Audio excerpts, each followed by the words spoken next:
Welcome. I'm Paul Fitzgerald. With me here in the studio are Elizabeth Gould and Ralph Lopez.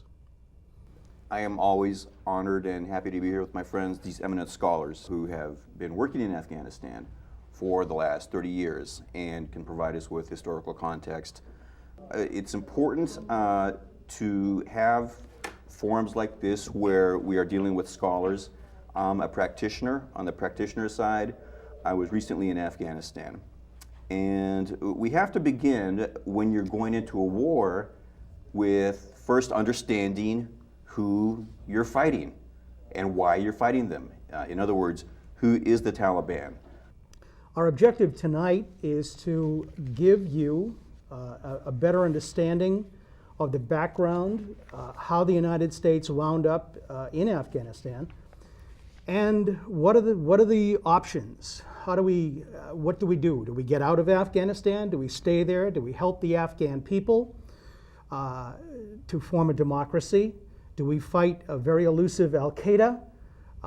The questions raised there are very interesting, and the more information that comes out every day, it's almost as if everyone in the United States is going to have to become their own central intelligence agency in terms of figuring out exactly what the point is of this excursion. It's been referred to as Obama's Vietnam. The fact is that the United States, wherever the United States goes, it does one thing. It goes in looking for allies and looking for friends and helps those people set up governments. The question is that a policy that was good for those people? Is it a policy that's working in Afghanistan? It didn't work in Vietnam. It sort of worked in Iraq, and now we're faced with what is referred to historically as the graveyard of empires. The United States' own empire is very extensive, and we know today that empire is under siege in a lot of places for a lot of different reasons, not just militarily, but also economically.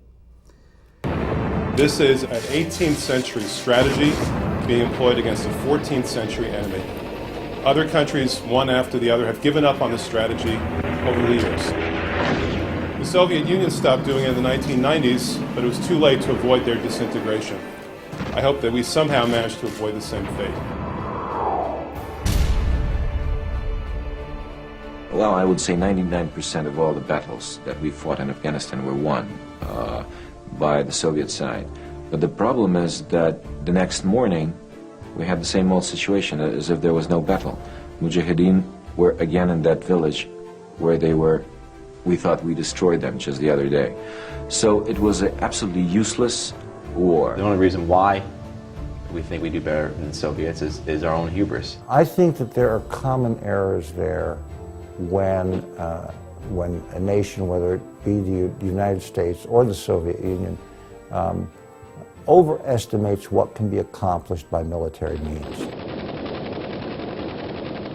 Go to George Washington University's archives online and look up, they've got a wonderful collection of documents from the Soviet Union, particularly senior level deliberations among members of senior military and in the Politburo, discussing what are we going to do in Afghanistan. We've got to get out. This is destroying our country. And the arguments, you could literally take some of these documents and I like to say you do put it in Microsoft Word, do find and replace, change ruble to dollar, change Najibullah to Karzai, change revolution with a capital R to democracy. And if you did that, that document will be intact and it reads as well in 2009 as it would have in 87 or 88.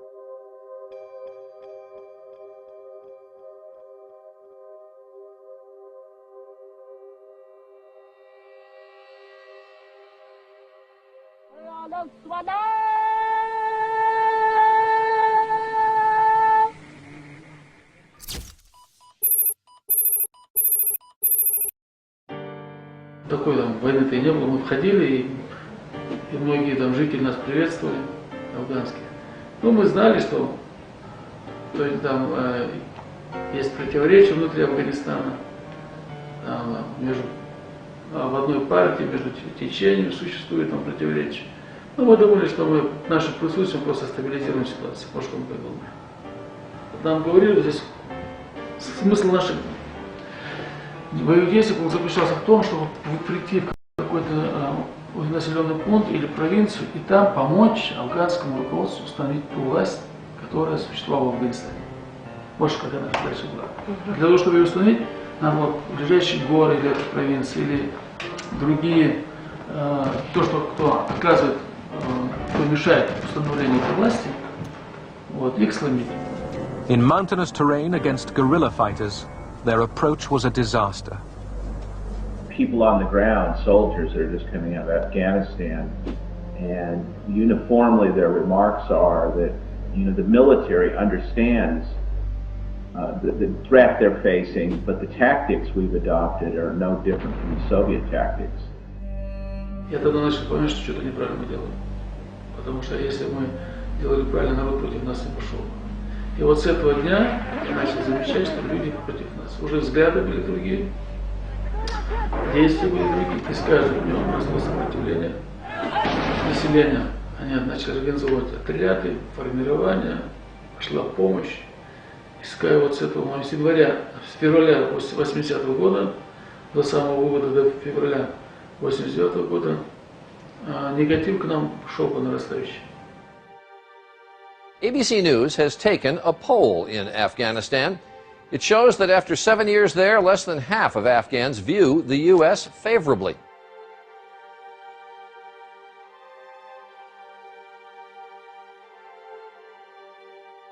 As we see, Afghan people are pessimistic about having a successful international intervention and also a strong, successful government in Afghanistan.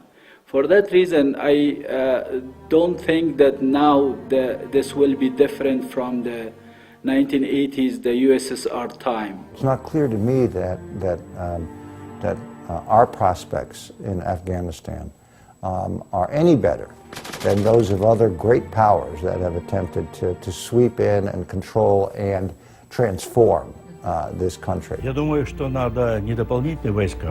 think that what's needed is not additional forces. This is something we discussed too years ago, but we decided not to do it. And I think that our experience deserves attention. The U.S. Embassy has a fleet of helicopters it uses, and the one I was flying in that day was a Russian helicopter, an Mi-6, but had been painted red, white, and blue. And it struck me as, you know, at the end of the day, you can paint it red, white, and blue, but it's still a Russian helicopter. And at the end of the day, an occupation is still an occupation. So, well, I think I'd like to add something to that. Okay, Liz? I think I'd like to add how we go back into the 30 years.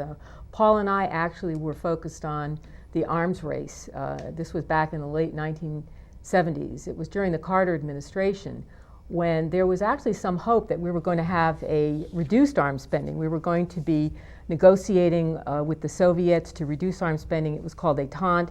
It was a treaty that was signed actually originally by President Nixon. It was now being pushed forward by President Carter, the Strategic Arms Limitation Treaty. And by the end of 1979, we had produced a documentary which was really analyzing the benefits that were going to accrue from reduced arms spending that was going to reinvest in the civilian economy. And when the Soviet Union crossed the border into Afghanistan, December 27, 1979, it was as if night turned to day, day turned to night. Everything went upside down.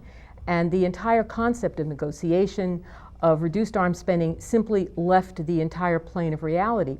And what we were left with were, and this is Paul and me, we were left with questions. We wondered, how did this happen overnight? Where was the public discussion? Where was the analysis? It seemed as if it had been almost predetermined even before the Soviets crossed the border. So we were very curious. Well, when the Western media got kicked out of Afghanistan by the Kabul government about a month after the Soviet invasion, it really created a complete blackout. And that really raised our curiosity. So we decided to try to get the first visa to get in. And we were able to do that. We approached the Afghan mission at the United Nations. We presented them with the idea that they were actually better off letting us go in and see what was going on than the incredible stories that were coming out that were, you know, seriously damaging the entire concept of what journalism was. They were so fantastic. So at that point, the Afghan government considered it, and 6 months later, we got the visa, and we went in, and we were the first American journalists to do that. And what we saw in 1981, which was when the first trip happened, what we saw, we realized, was very different than what had been presented on the evening news. What we saw was Afghanistan. We saw that Afghanistan was being squeezed by the superpower confrontation between the United States and the Soviet Union, that there really was a story there, and it was called Afghanistan, and that's what we really noticed. And we realized that when we came back with that story for CBS News, that there really wasn't much interest in that story.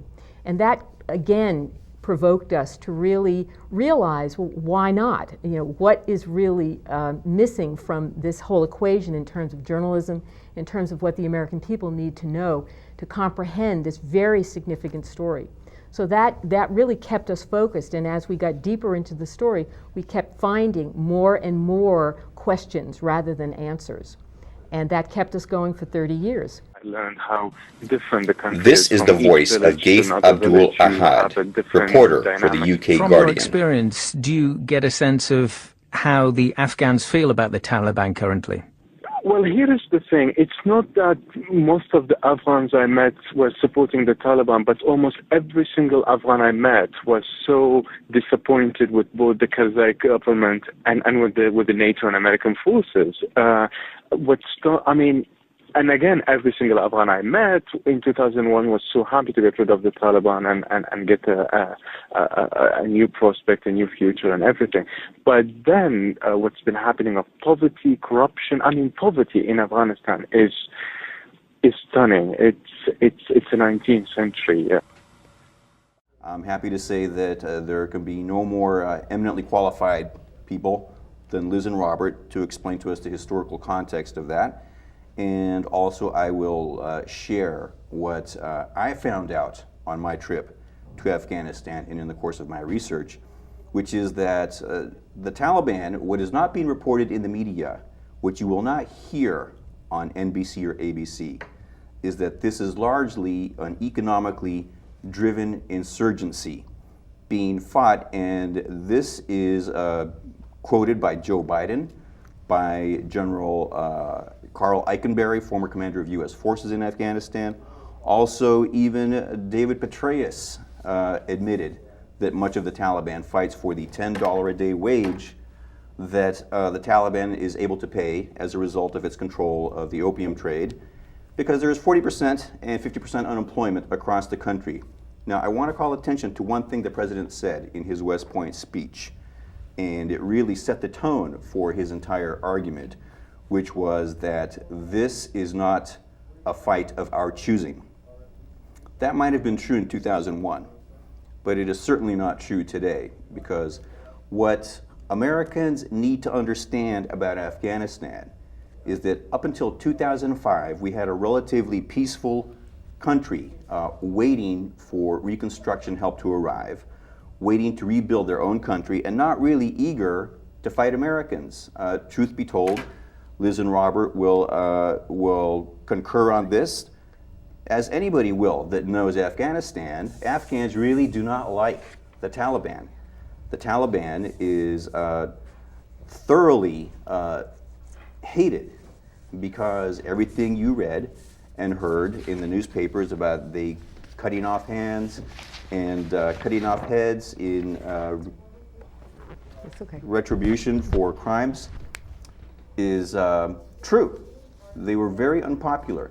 So it's not a question, as wars have been in the past, of winning hearts and minds. This is a question of the U.S. having lost hearts and minds that it already had. And this is important because in any analysis, if you get the diagnosis wrong, you're going to get the prescription wrong. So what the president has done is he has gotten the diagnosis wrong. When you get a diagnosis wrong, you prescribe something for the head that really should be for the stomach, and you're going to cause a stroke. You're going to make it worse. By prescribing 30,000 more troops for Afghanistan, the president is prescribing exactly the wrong medicine, likely to kill the patient. I did have a question, though. You described this is an economic insurgency from the point of view, obviously, the day pay rate of the insurgents.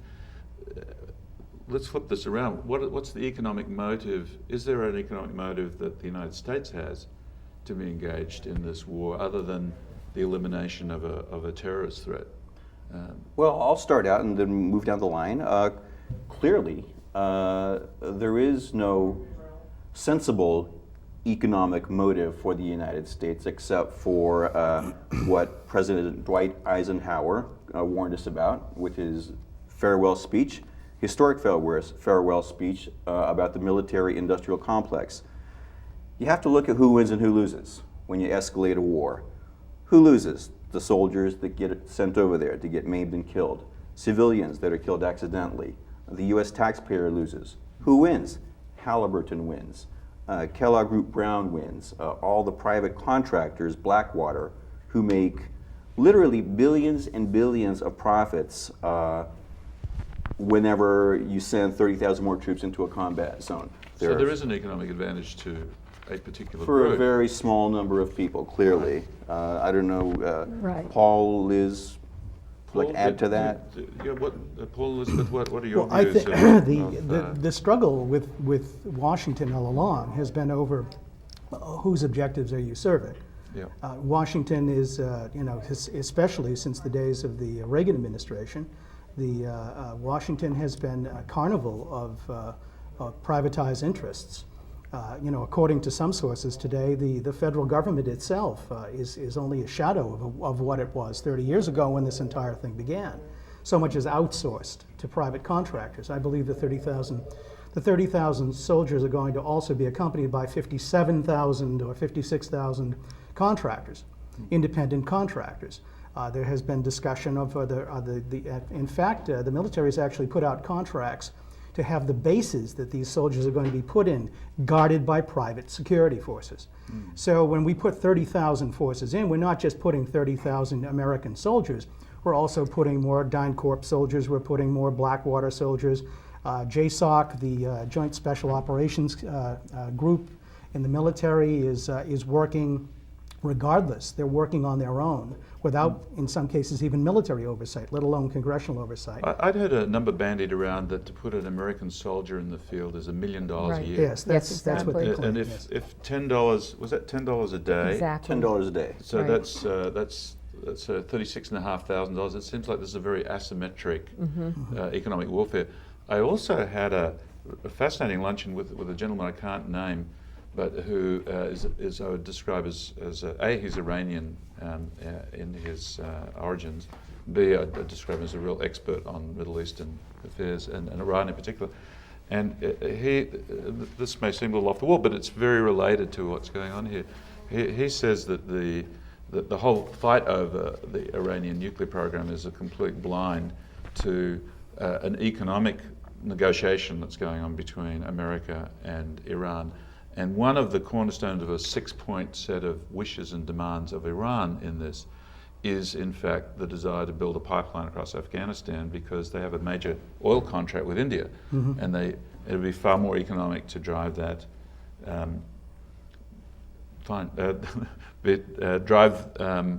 drive across with a pipeline. And that is being blocked by the United States. So the other thing the United States is blocking is building of refineries in Iran, forcing them to export the oil in order to bring back refined products. Well, the United States is trying to get all the countries in the region to play its game. Yeah. And unfortunately, the United States, because of Iraq mainly, and in its negligence in Afghanistan, has very few cards to play. Plus the fact that it's borrowing money from China, who's one of the other major players, in order to continue playing in Afghanistan. That alone is enough to stop whatever's going on right now from happening. So it's the situation's very much up in the air at this particular moment. It won't be for long. Well, actually, the real problem here is that we're looking at the end of a play of 19th century British colonial policy towards the region being carried forward by the United States. And part of what is being carried forward is the attitude, the colonial attitude. And that really is part of the problem. The idea that it's called, the control of Eurasia is a geopolitical concept that there are many who believe that this is really important for the United States. It was important for Britain. It was part of the motivation for Britain to control the region. The idea is that this is a very resource-rich area and that in order to control the world, it's considered very important. So what we're looking at now is the end of, we're in the 21st century and we're still living with 19th century British colonial policy. And a lot of the neighbors of Afghanistan have been playing at this along with the British Empire. You had the Russian Empire, you had the Chinese involved. So you have a whole experience going on with Iran, with Iraq, with India, with Pakistan that is all involved in this. And the United States is acting as if it still has the same kind of leverage it had in 1947 when it first got involved in the region. In 2001, we were invited to the Asia Society in New York. And before a packed house at their auditorium on Park Avenue, beautiful place, we watched this documentary once again. And everyone in the audience, when the documentary was over, everyone in the audience sat there quietly.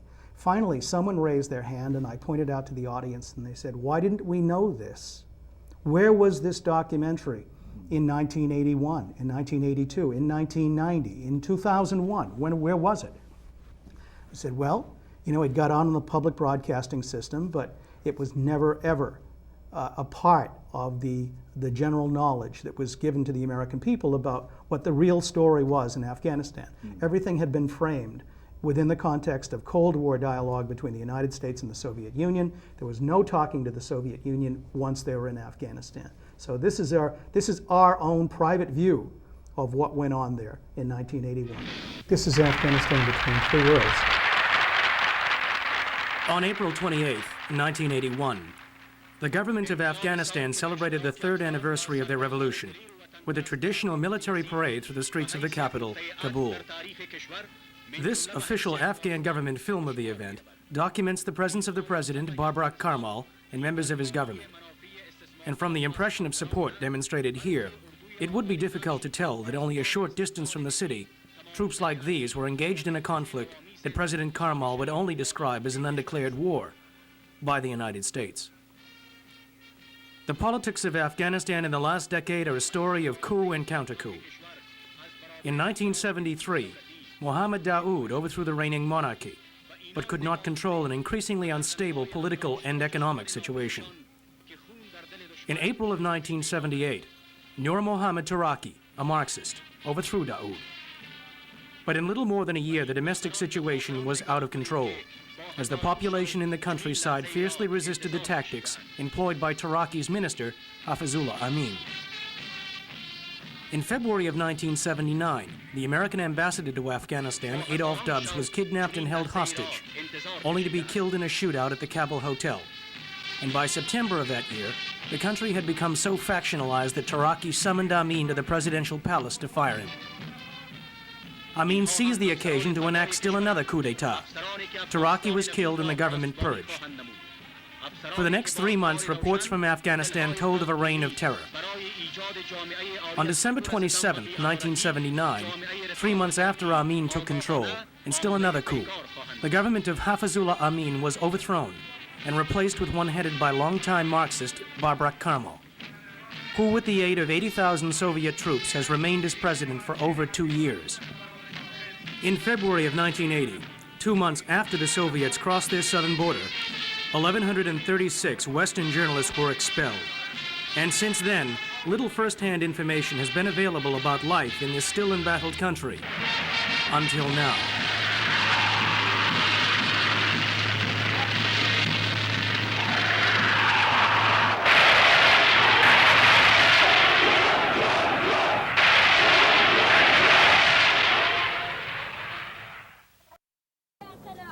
The first is the old-world nature of Afghan society, struggling to come to grips with its own feudal past in a population that is largely uneducated and ungovernable. A close look at Afghan history reveals that at no time in the past has any government in Kabul had the full support of the populace.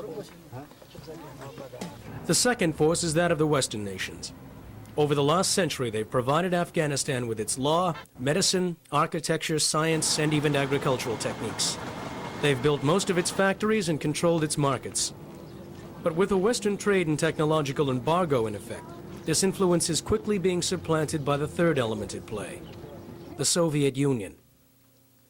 The influence of this giant, by nature of its geographic proximity alone, would be hard to ignore. If you combine this with an ancient mutual distrust for the surrounding nations, you arrive in an allegiance of necessity that dates back to Tsarist times. In addition to the obvious military presence, the Soviets are supplying technicians, teachers, doctors, and engineers as quickly as Western nations withdraw theirs, and their influence is increasing over Afghan society correspondingly.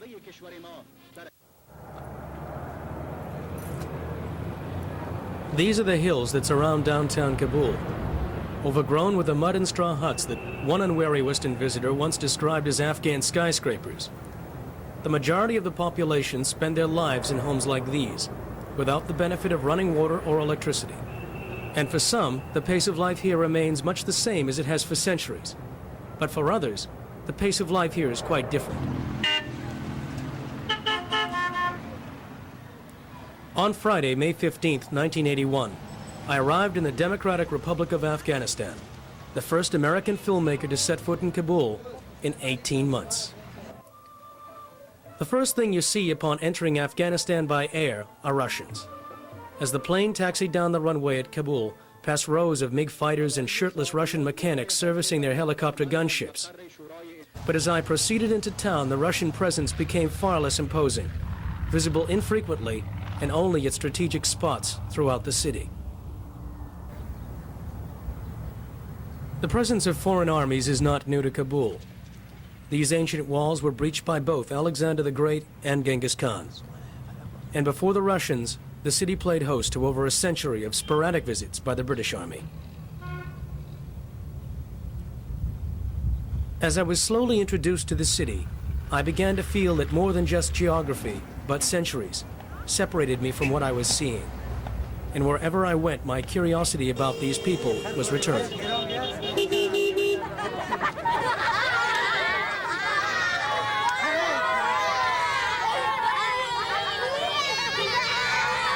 The pressure we were both under and the seriousness of the events were perhaps best underscored by the President of Afghanistan, Barbara Karmal, in the first interview granted to an American since his accession to power. We regretfully would like to say that American imperialism and these monopolistic circles have actually confronted our country, our freedom-loving and independent country, with an undeclared war against our people. And they are waging that undeclared war through Pakistan. Declared or undeclared, this was a country at war. But after a few days, I began to realize that the reasons for it were far more complex than had been reported.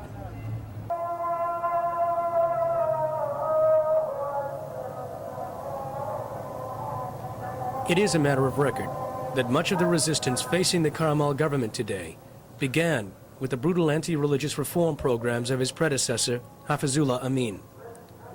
And in the United States, this struggle is still viewed as religiously motivated and prolonged by the continued antagonism between the government and a fiercely religious population. On Friday the Sabbath, I visited the Great Mosque in Kabul, and if religious expression is oppressed here, it was not evidenced by this overflow crowd.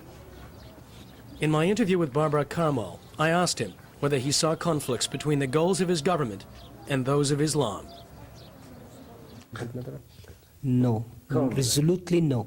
Principles, the program, and the objectives of the Democratic Republic of Afghanistan is completely compatible with the progressive Islam. Progressive Islam and American Islam. Now, they were two terms I'd not heard before. But I was to discover that these terms were essential to the understanding of this conflict. In an attempt to undo the damage caused by his predecessor, Hafizullah Amin, Karmal has established a Bureau of Islamic Affairs and named Dr. Saeed Afghani to lead it. I asked Afghani if he could explain the difference between these two terms.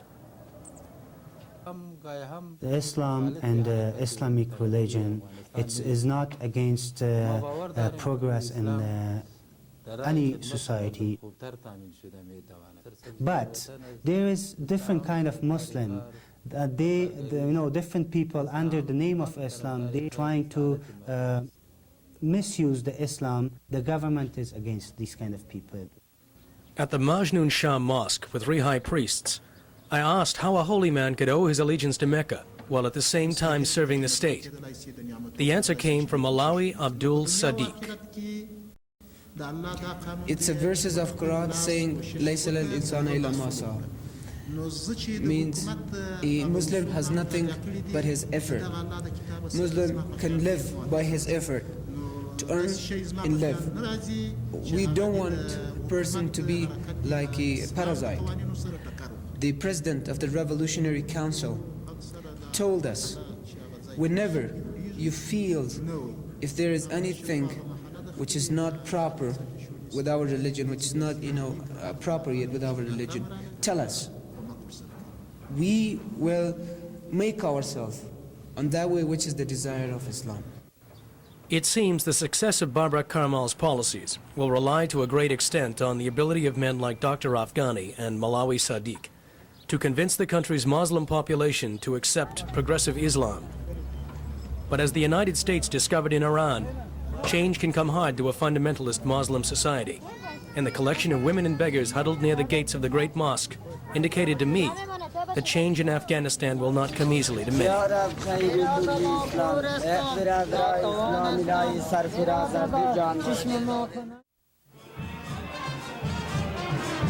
You don't have to look far in Kabul to see the contradictions between the traditional and the modern Western values.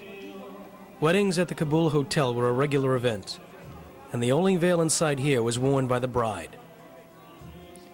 Understanding the role of Afghan women today is essential to understanding the identity crisis this entire society appears to have faced in the last 10 years. In one family, you're likely to find women who adhere strictly to traditional Afghan custom, remaining veiled and sheltered, while others are finding their place in the workforce working side by side with men, some assuming positions of authority. For the first few nights, this American in Kabul found it difficult to sleep, and the darkness was filled with sounds from a world that I'd never known.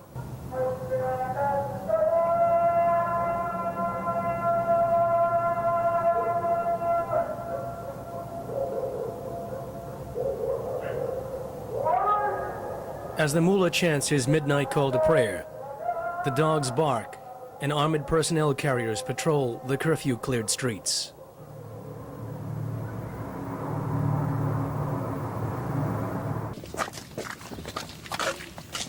As you leave Kabul and your jeep hits the dirt road headed to Jalalabad, the first impressions are not of a country at war, but of a countryside that appears strangely tranquil. And it's here that the conflict of the three worlds becomes even more obvious. In the villages surrounding Kabul, you begin to see how Afghan culture exists simultaneously in the past, the present, and the future. And how conflict and calm exist side by side.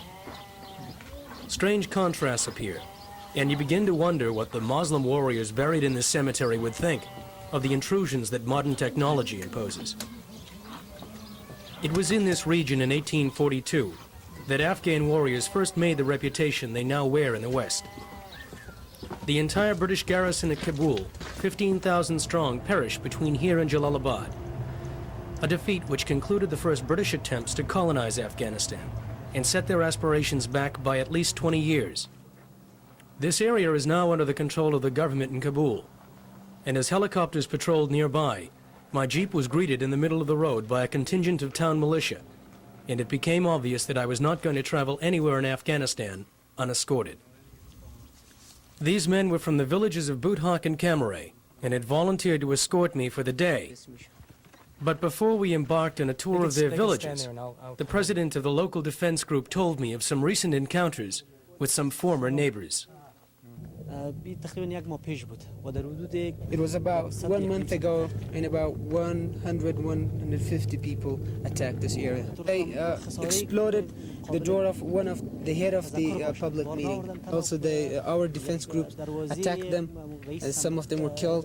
We got about more than 600 bullets and some weapons and ammunition and bombs like that. 4 to 5 people were killed. Who were these rebels? Did he know any of them? Yes, I know many of them. The people living there, and they fled the country. Now they're trained in Pakistan. Their goal is to scare the people and make a kind of fear in the atmosphere of this village. The other thing is that they want to stop the educational progression here. For example, we have 2 schools, one for male and one for female, and they attack and burn. From the beginning of the trip, I'd had no doubt that concern for our safety had been quite serious. But encountering this truck full of Afghan Youth Brigade and soldiers, along with the 2 armored cars, provided a clear demonstration of how serious they really were. Just watch, please, watch it. Yes. And following this minesweeping crew into the museum only heightened my awareness of the level of danger we all faced. As was the case in Kabul, the city of Jalalabad appeared to be effectively under the control of the government, and I saw no obvious signs of insurrection or discontent. But in the countryside, the opposite seemed true, and all the evidence pointed to a total lack of control.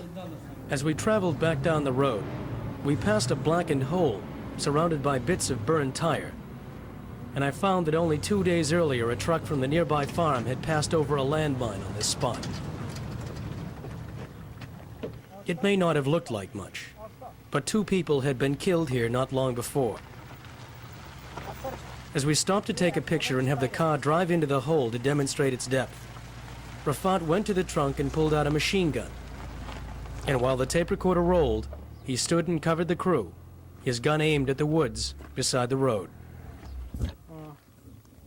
Okay, we got it. At the time, it seemed out of character for my well-dressed and ever-polite host to be standing in the middle of a dirt road with a machine gun. And he seemed equally as embarrassed at having to do it.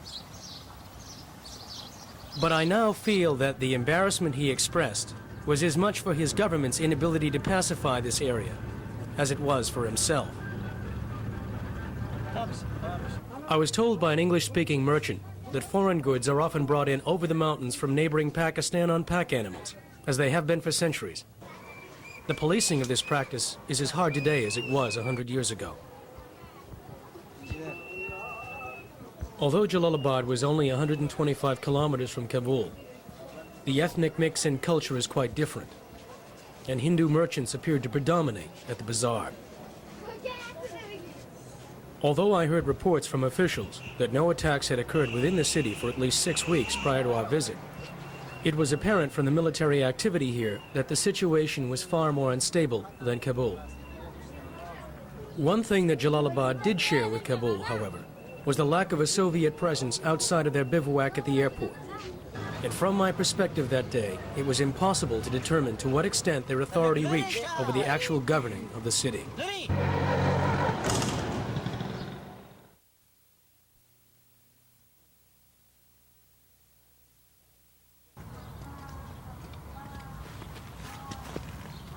Aside from Russians, soldiers, and rebels, there is something else that may have been overlooked as a cause for the social upheaval in this country.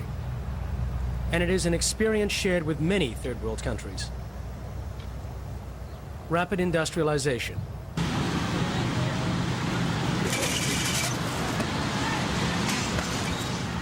Unlike Western countries, which had over 100 years to adapt to the changes caused by the Industrial Revolution, the sudden input into Afghanistan of modern technology and machinery during the 1950s and 60s provoked sudden changes that this simple agrarian economy and culture had trouble adapting to.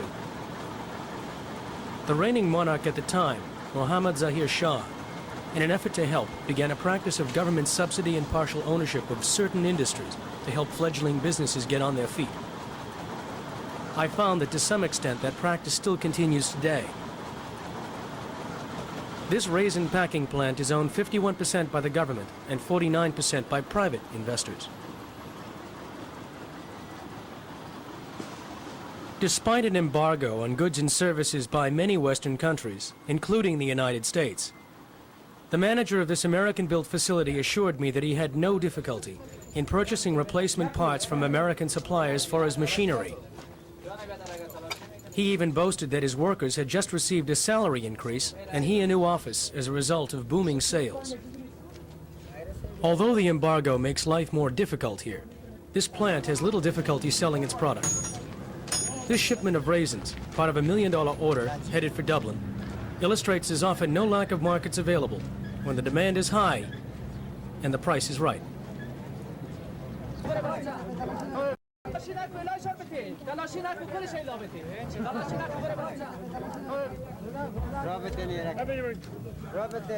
In the past 25 years, large numbers of Afghans have left their villages and lives of subsistence farming to come to the city and work in factories. This practice has disturbed the traditional structure of tribal authority, and in one generation created a competing value system. At the Bagrami textile plant on the outskirts of Kabul, it's easy to see how Afghan society has been shocked in the last generation.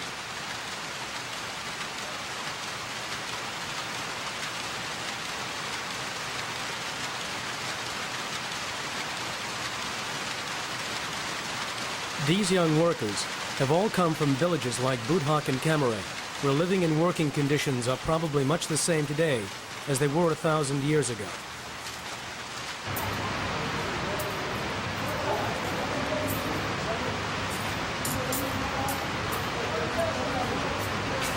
The scene in this factory said more to me about what was happening in this country than almost anything else I saw. Because I'd seen this factory before. Not in Afghanistan, but in America, in Europe, in Asia, or anywhere. Any romantic Kipling-esque notions of fierce Afghan warriors must be tempered by the realization that one day that image will probably be to Afghanistan what the cowboy and Indian now are to America. Despite the shock that industrialization has had on the lifestyle of this rural agrarian economy, it is apparent that some of the old ways and the new can, at least for now, coexist.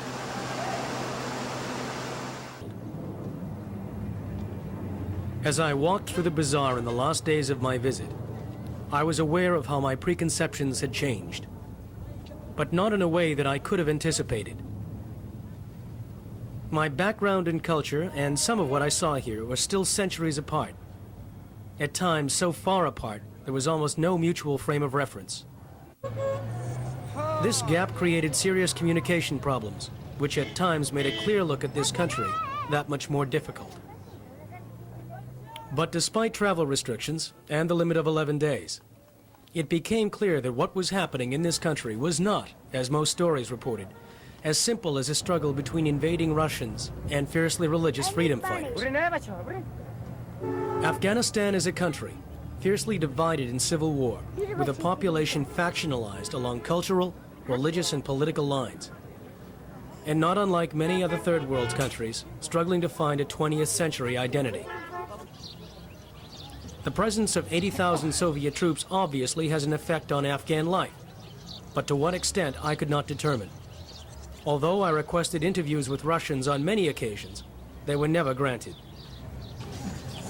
My feeling was the Afghans were intent on keeping the camera focused on Afghanistan's problems.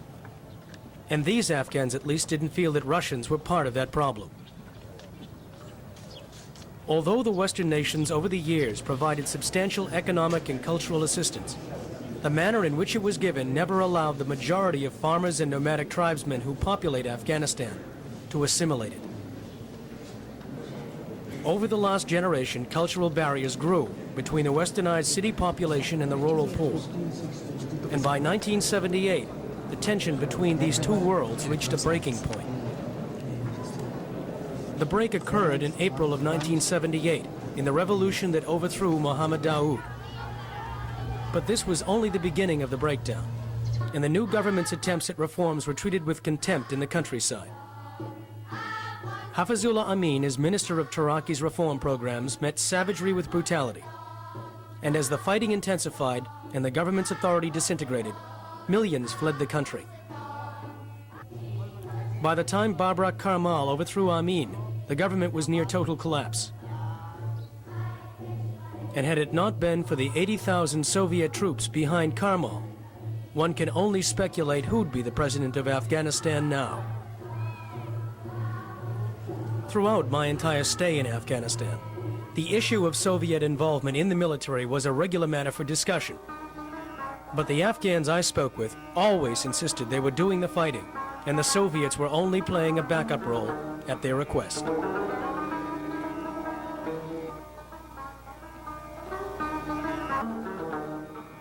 The friendship between Afghanistan and the Soviet Union had always been and is and will be a great guarantee for the safeguarding of the national independence of our country. Any time that a reliable and a convincible guarantee is given on the part of the neighboring countries, Pakistan and Iran, and the United States of America and China, that there would be no recurrence of any sign of aggression, provocation, and interference into the internal affairs of Afghanistan. The limited military contingents of the Soviet troops would return to their peaceful land. Otherwise, if these interferences, provocations, and aggressions, particularly from the Pakistani soil, continue to exist, then the limited contingents of the Soviet troops will remain in the country. Although Babrak Karmal conducted the interview in his native language, he did use English periodically to emphasize a point. Please convey my deep greeting, warm greeting to the noble, peace-loving, working people of the United States of America. We are against the American imperialism, not against the people of the United States of America. So, Paul, you know, that must be quite a journey back in time for you to look back at A, the young Paul, and B, yes, B very young Paul. that very, very dangerous, highly armed situation that you were just telling me that it's probably even more dangerous today. Well, it is much more dangerous today. And there's no question that you couldn't do what I did for a number of reasons today. I mean, at the time it was considered very dangerous, and when I was in the middle of it, I just simply didn't think about it. I just simply went in and did what I was there to do, and there was so much to do at the time. How old were you then at the time? I was 30 years old. I had just turned 30. I was 29 years old when I asked for permission. Did you have any sense of danger as you were there at the time? I mean, it was pretty clear that, you know, that this was a very dangerous situation. You know, they'd point out the various holes in the road where a mine had gone off a couple of weeks before, or the day before, or something like that. They would schedule, you know, well, today we're going to go off and shoot in Mazar-e-Sharif. We're going to drive up there. And then right before we'd get in the car, the phone call would come and say, no, we can't drive to Mazar-e-Sharif today. We'll do something else. So, you know, it was that sort of thing, and that continued to happen.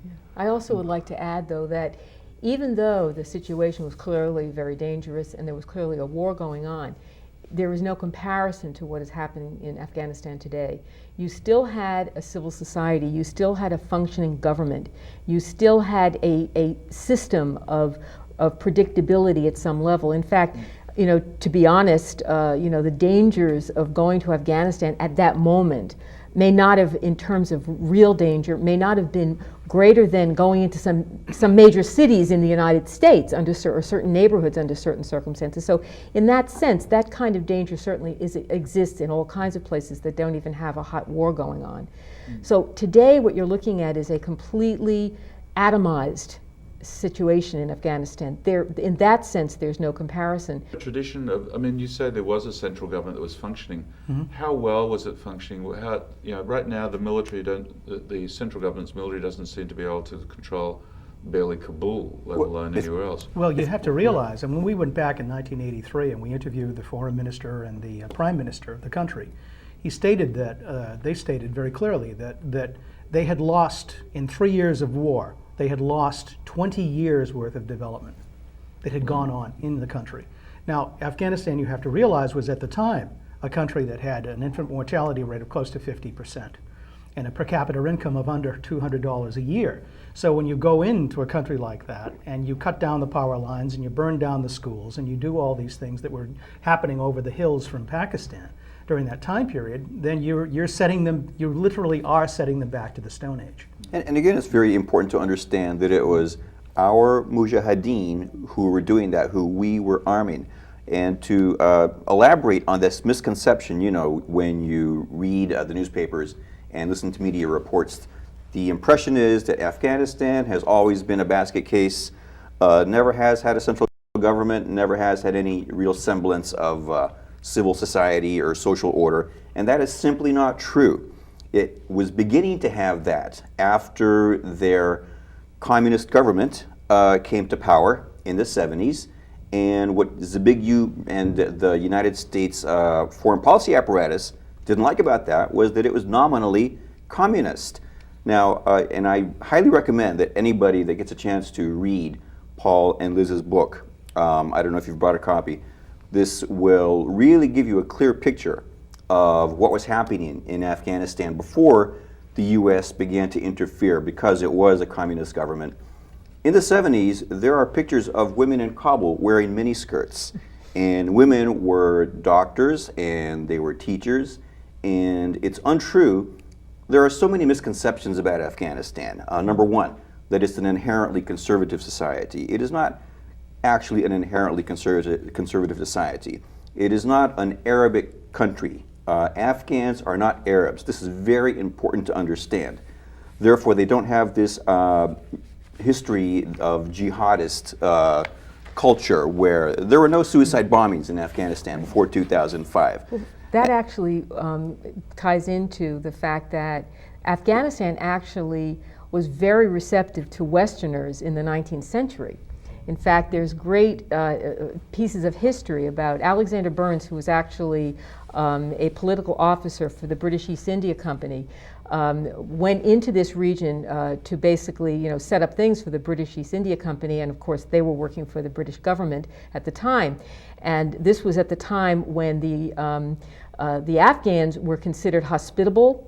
They were welcomed Westerners. They had nothing. In fact, Alexander Burns wrote a letter home to his mother at one point. I think it was in the early 1830s, complimenting how hospitable the Afghans were and how much they had no prejudice against a Westerner and none against an Englishman. So this is the kind of attitude that many Westerners experience. But in 1839, the British government, through the British East India Company, prosecuted its first war against the Afghan people.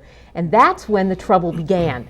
So we have, there seems to be two things going on here. One is the American foreign policy of the enemy of my enemy is my friend kind of policy. And we have once again radicalized a country, polarized it, and created our own worst nightmare. Maybe, Paul, you could introduce this next Nightline interview with Roger Fisher, which we have 40 seconds in which to introduce. What we did was we determined that you know, that the issue of Soviet withdrawal, we were getting more and more indications that the Soviets did not want to be in Afghanistan. And so at a presentation of Afghanistan Between Three Worlds one night in 1981, in the fall of 1981, Roger Fisher was there, and he came up and he said, if I can help in any way in what you're trying to do, please let me know. So I said, well, would you go back and help the Afghans and the Russians negotiate their way out? He said, yeah, sure, if they'd have me. So we requested, again, permission once again, and once again, the permission came in, and so this was the result of. We did a half hour on Nightline following the trip, and this is the result of that effort. Great. Let's cut to that.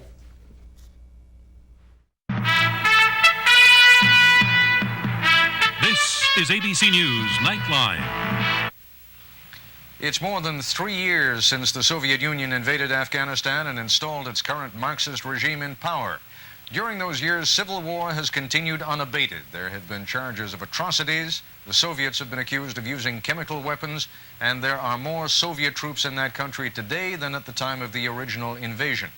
Through it all, neither side has gained much ground, and attempts at negotiation have gotten nowhere. In effect, a military and political stalemate.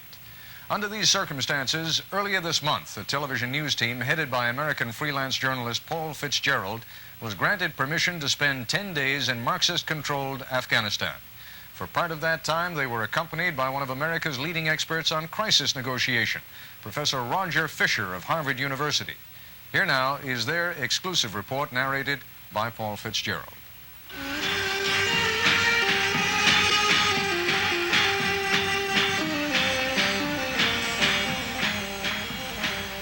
One of the things about Afghanistan, I think, that is both the most appealing and the most stunning to an American particularly, is the fact that it is probably one of the most untouched places in the world.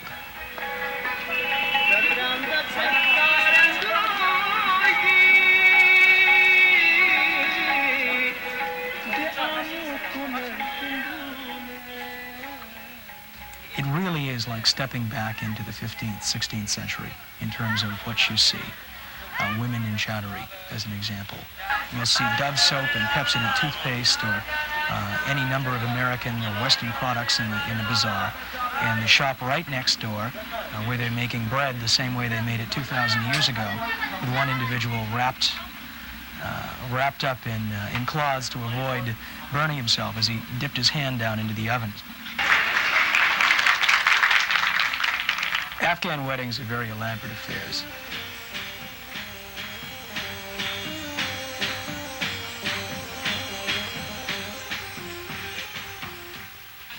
When you look up on the hillsides and you see those villages there, and you look up at the wall that surrounds the city that was built 500 or 600 years ago to protect against invaders, you begin to get a feel for what life is really like there, and how very little life has changed in the last 1,000, 2,000 years.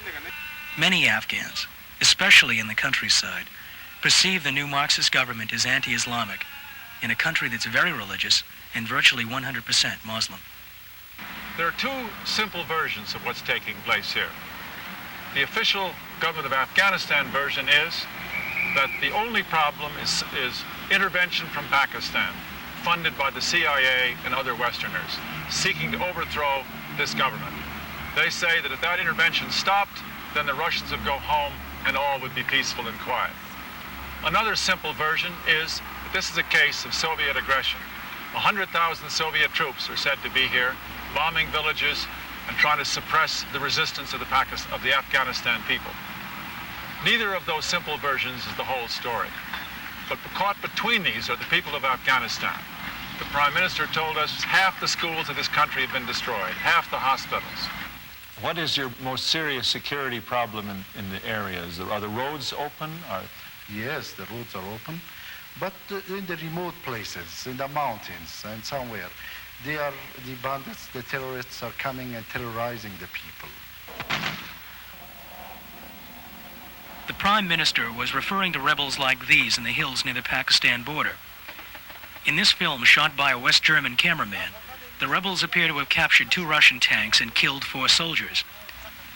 The war has reached into Kabul itself, as these videotapes from Afghan television demonstrate. During the past 6 months, there's been a rash of bombings in restaurants and at one movie house frequented by government bureaucrats. Government officials hold the U.S. at least partly responsible for the step-up in terrorism in Kabul.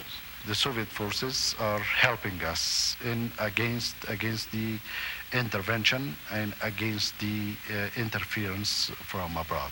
It is quite obvious that it's supported, that it has been launched by the United States of America. In March, a huge anti-American demonstration was staged outside the U.S. Embassy in Kabul.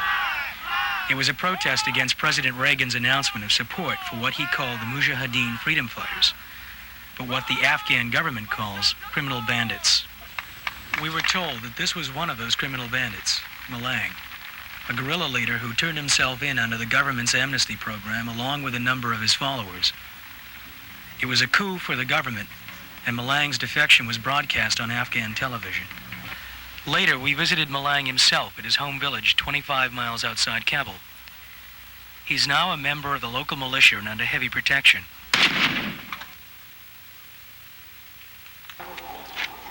We were then taken to the village school, which we were told had been bombed out by guerrillas. On our way back, we stopped at a monthly meeting of tribal leaders. A government spokesman was assuring them it was safe to plant their fields and that the government was getting the upper hand with the rebels. As early as a year ago, there had been heavy fighting in this area. Once more, Malang was brought forward as a symbol of the government's success and to spread the message that what the rebels were doing was against Islam. Listening in unobtrusively with Soviet soldiers atop a personnel carrier. The Soviets keep a low profile wherever they go, especially in the capital city of Kabul. Whether Russian or Afghan, the military seems to disappear on Fridays. That's when peasants come in from the countryside for the Muslim Sabbath.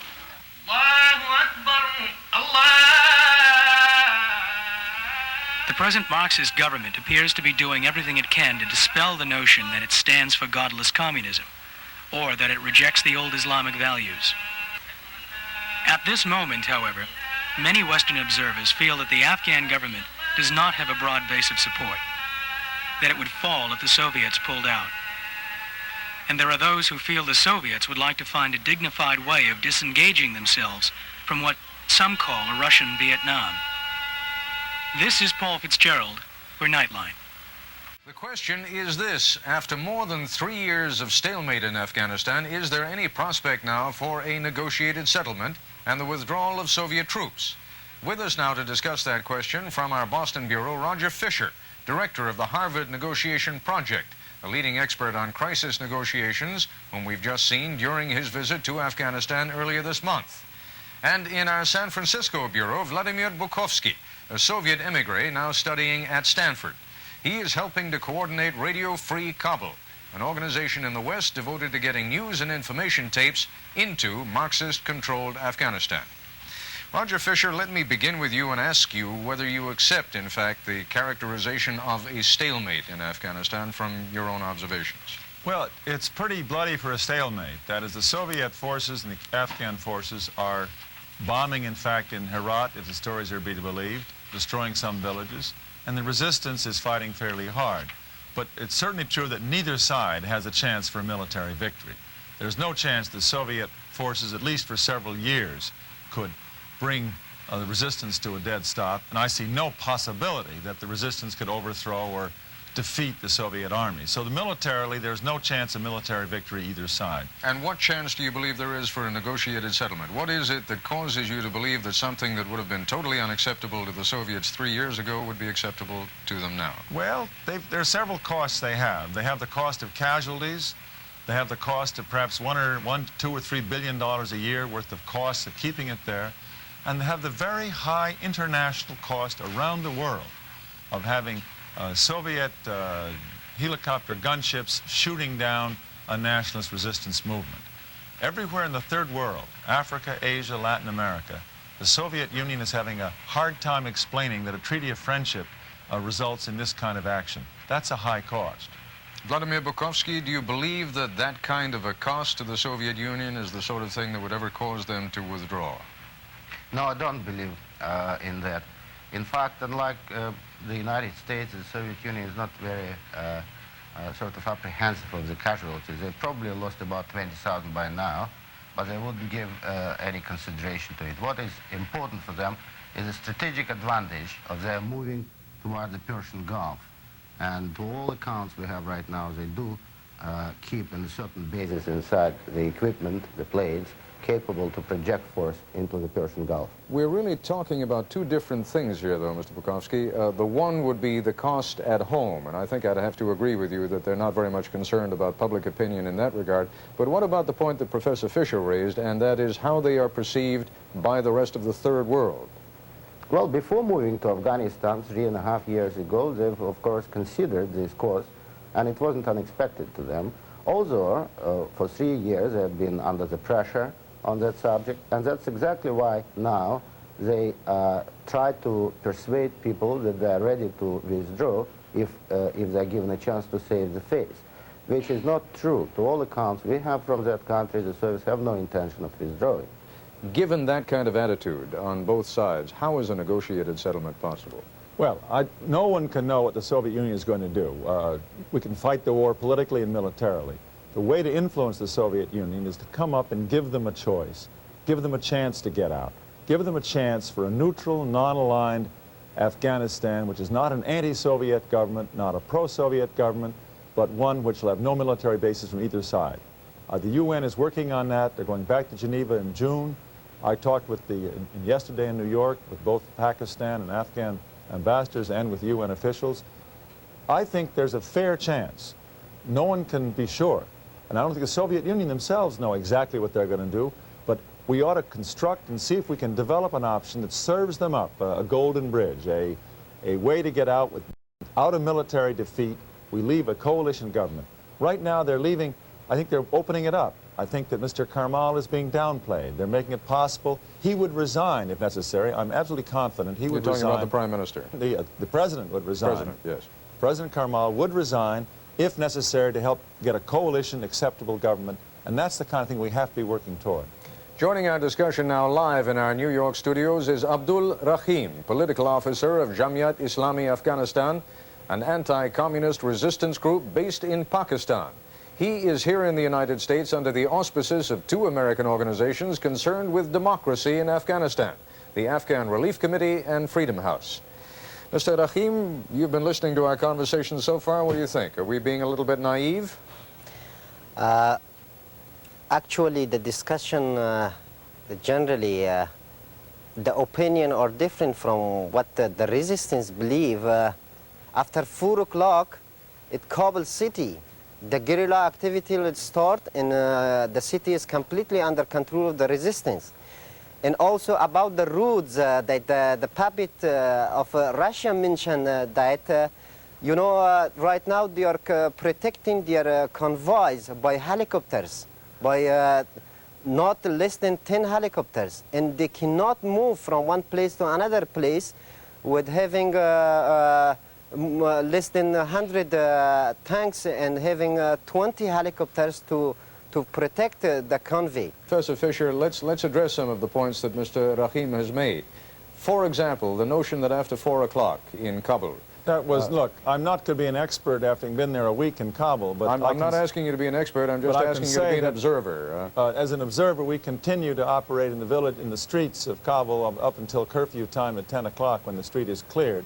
And there were plenty of soldiers. Not a single shot was fired within my earshot in a week, and there was no change in the evening. Now, there are other reports, but in the Kabul itself, I think that currently, at least earlier this month when we were there was no indication whatever that the status of the city changed from night to day. I think in all fairness, we should point out that this camera team and you went in there with the, I mean, this is not quite slipping in over the mountains from Pakistan. This is a matter of arriving by air in Kabul. You were there with a visa, you were there with the understanding and the cooperation of the government. But we were allowed to take the film out uncensored. We were allowed to take pictures without even being accompanied some of the time. I traveled freely in taxis by myself, went to the Soviet embassy, talked with people there, went to the American embassy, talked with 20, 30, 40 Western diplomats and others to get an impression of what was taking place. There's no chance, however gallant and however justified the resistance is in fighting, I see no likelihood that they are going to defeat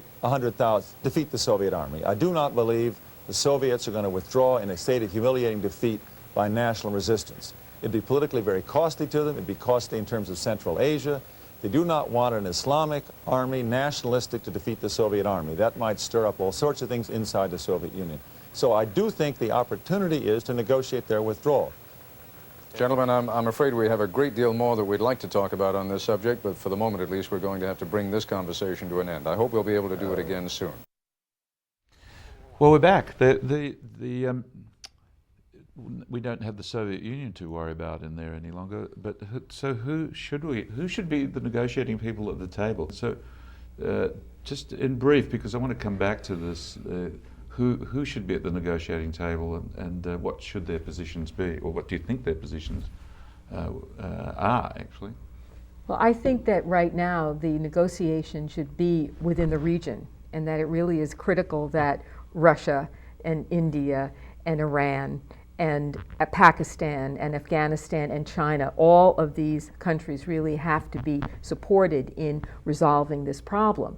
I noticed you don't mention the United States in that. Well, the United States could play a role if it wanted to really play a positive role in terms of negotiation in helping to facilitate a genuine solution, which means that the United States has to deal with its relationship with Pakistan, which is a lot of the problem in the region.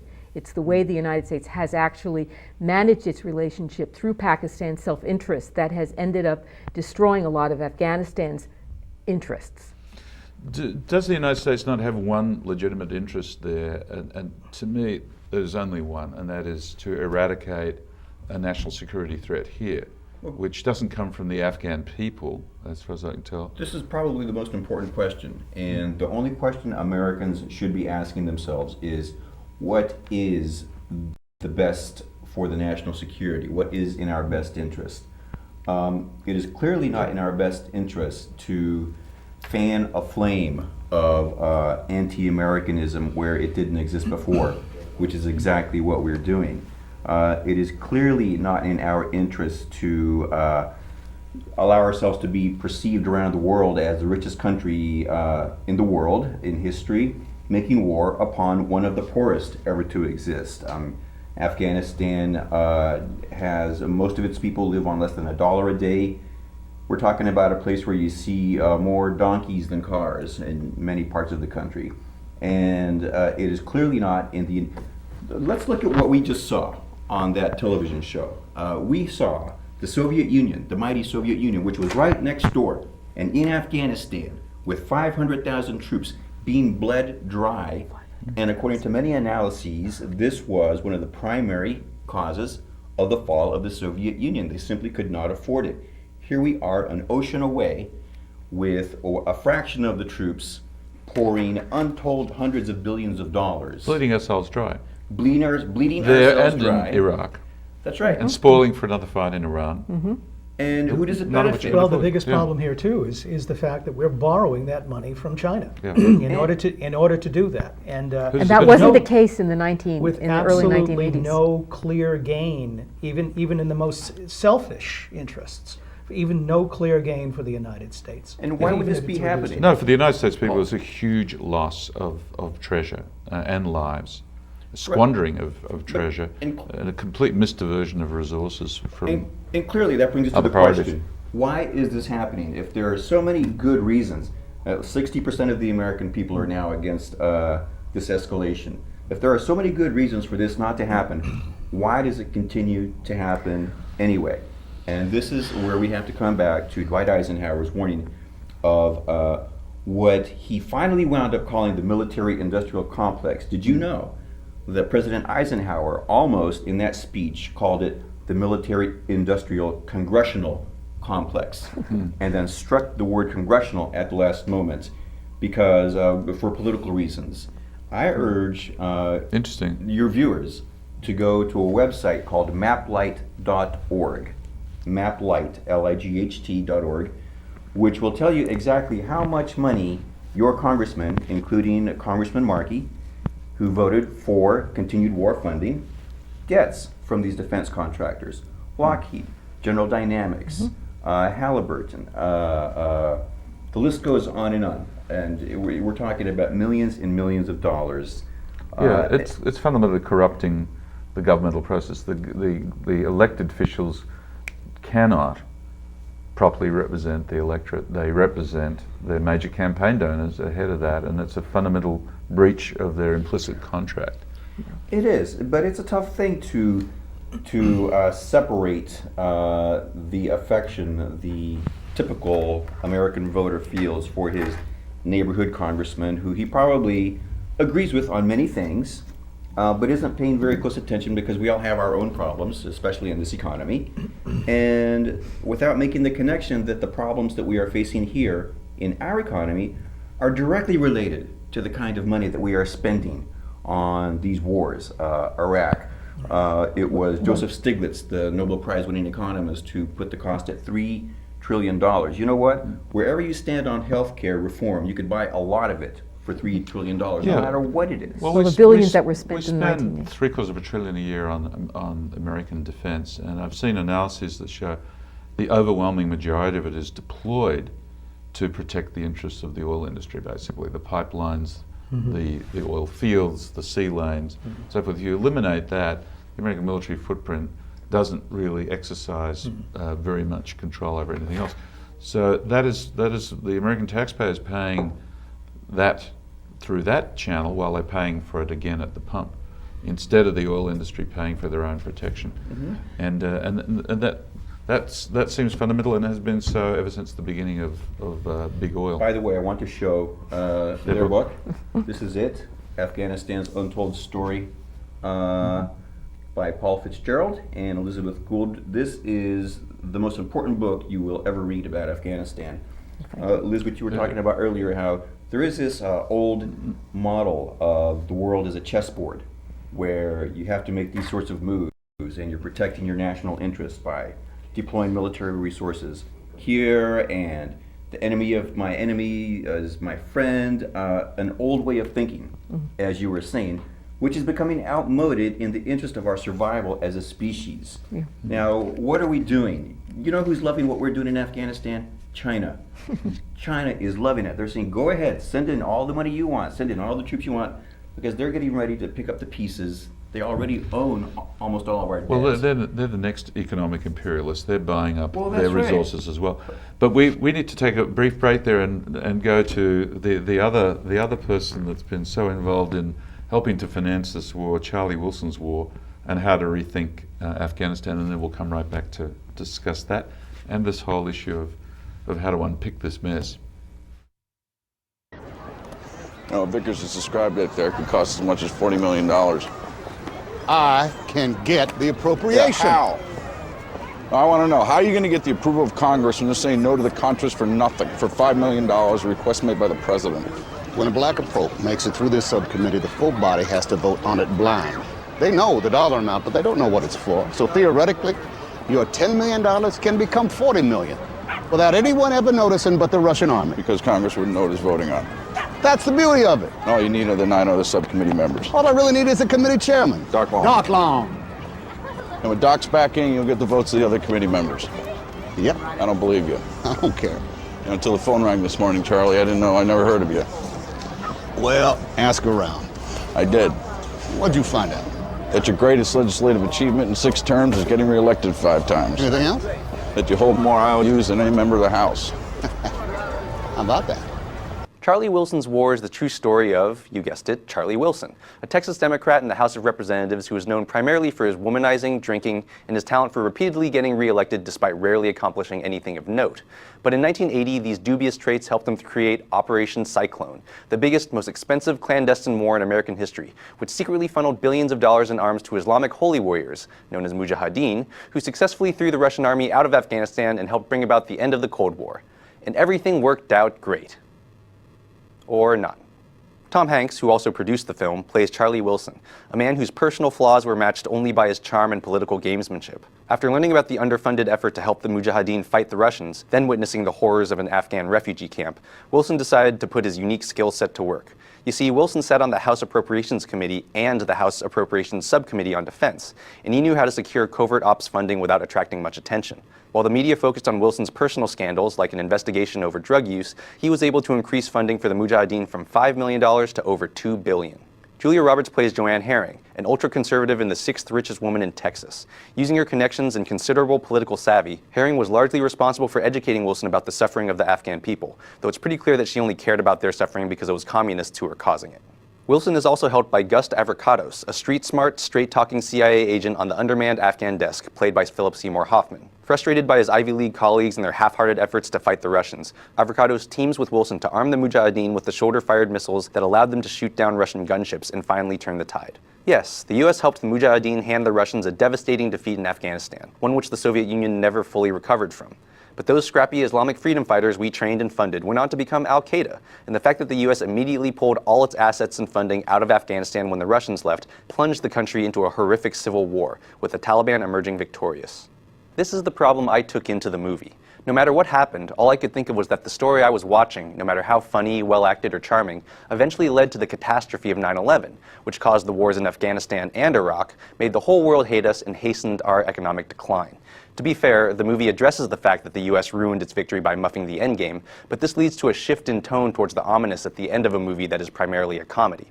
But as I watched Charlie Wilson's War again to write this review, I found myself really enjoying what the movie is, not what its story led to. The performances by Hanks, Roberts, and Hoffman are all terrific, particularly Hoffman, who received a Best Supporting Actor nomination for his role and is invariably the most interesting thing in any given scene.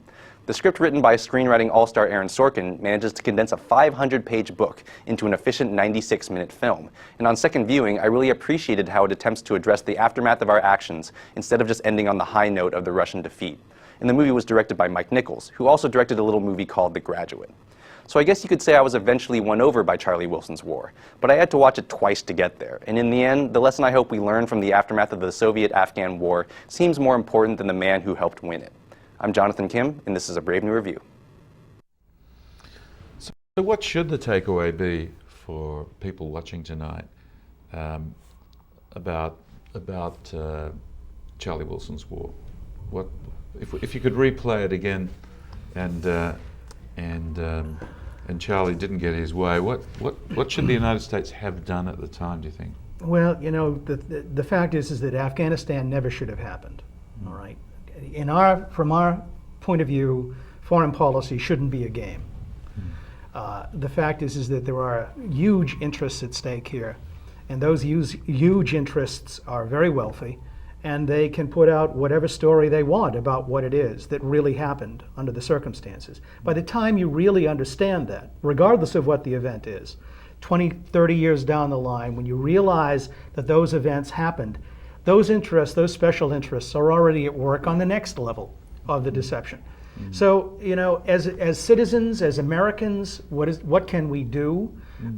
These articles, I've been reading a book about Henry Wallace and how this whole thing really began in the middle of World War II, the plotting, what was going to happen, how to divide the world up at the end of World War II, and whether there were going to be peaceful relations with the so-called communist bloc, or whether we were going to go back into a real active war with the Soviet Union. That was really on the drawing boards in 1945 and 46. Sure, the major generals in the American army wanted to have that war. Oh yes, and of course you had people like Patton who wanted to basically rearm the German soldiers that were being captured and turn them back in the opposite direction towards the Russians.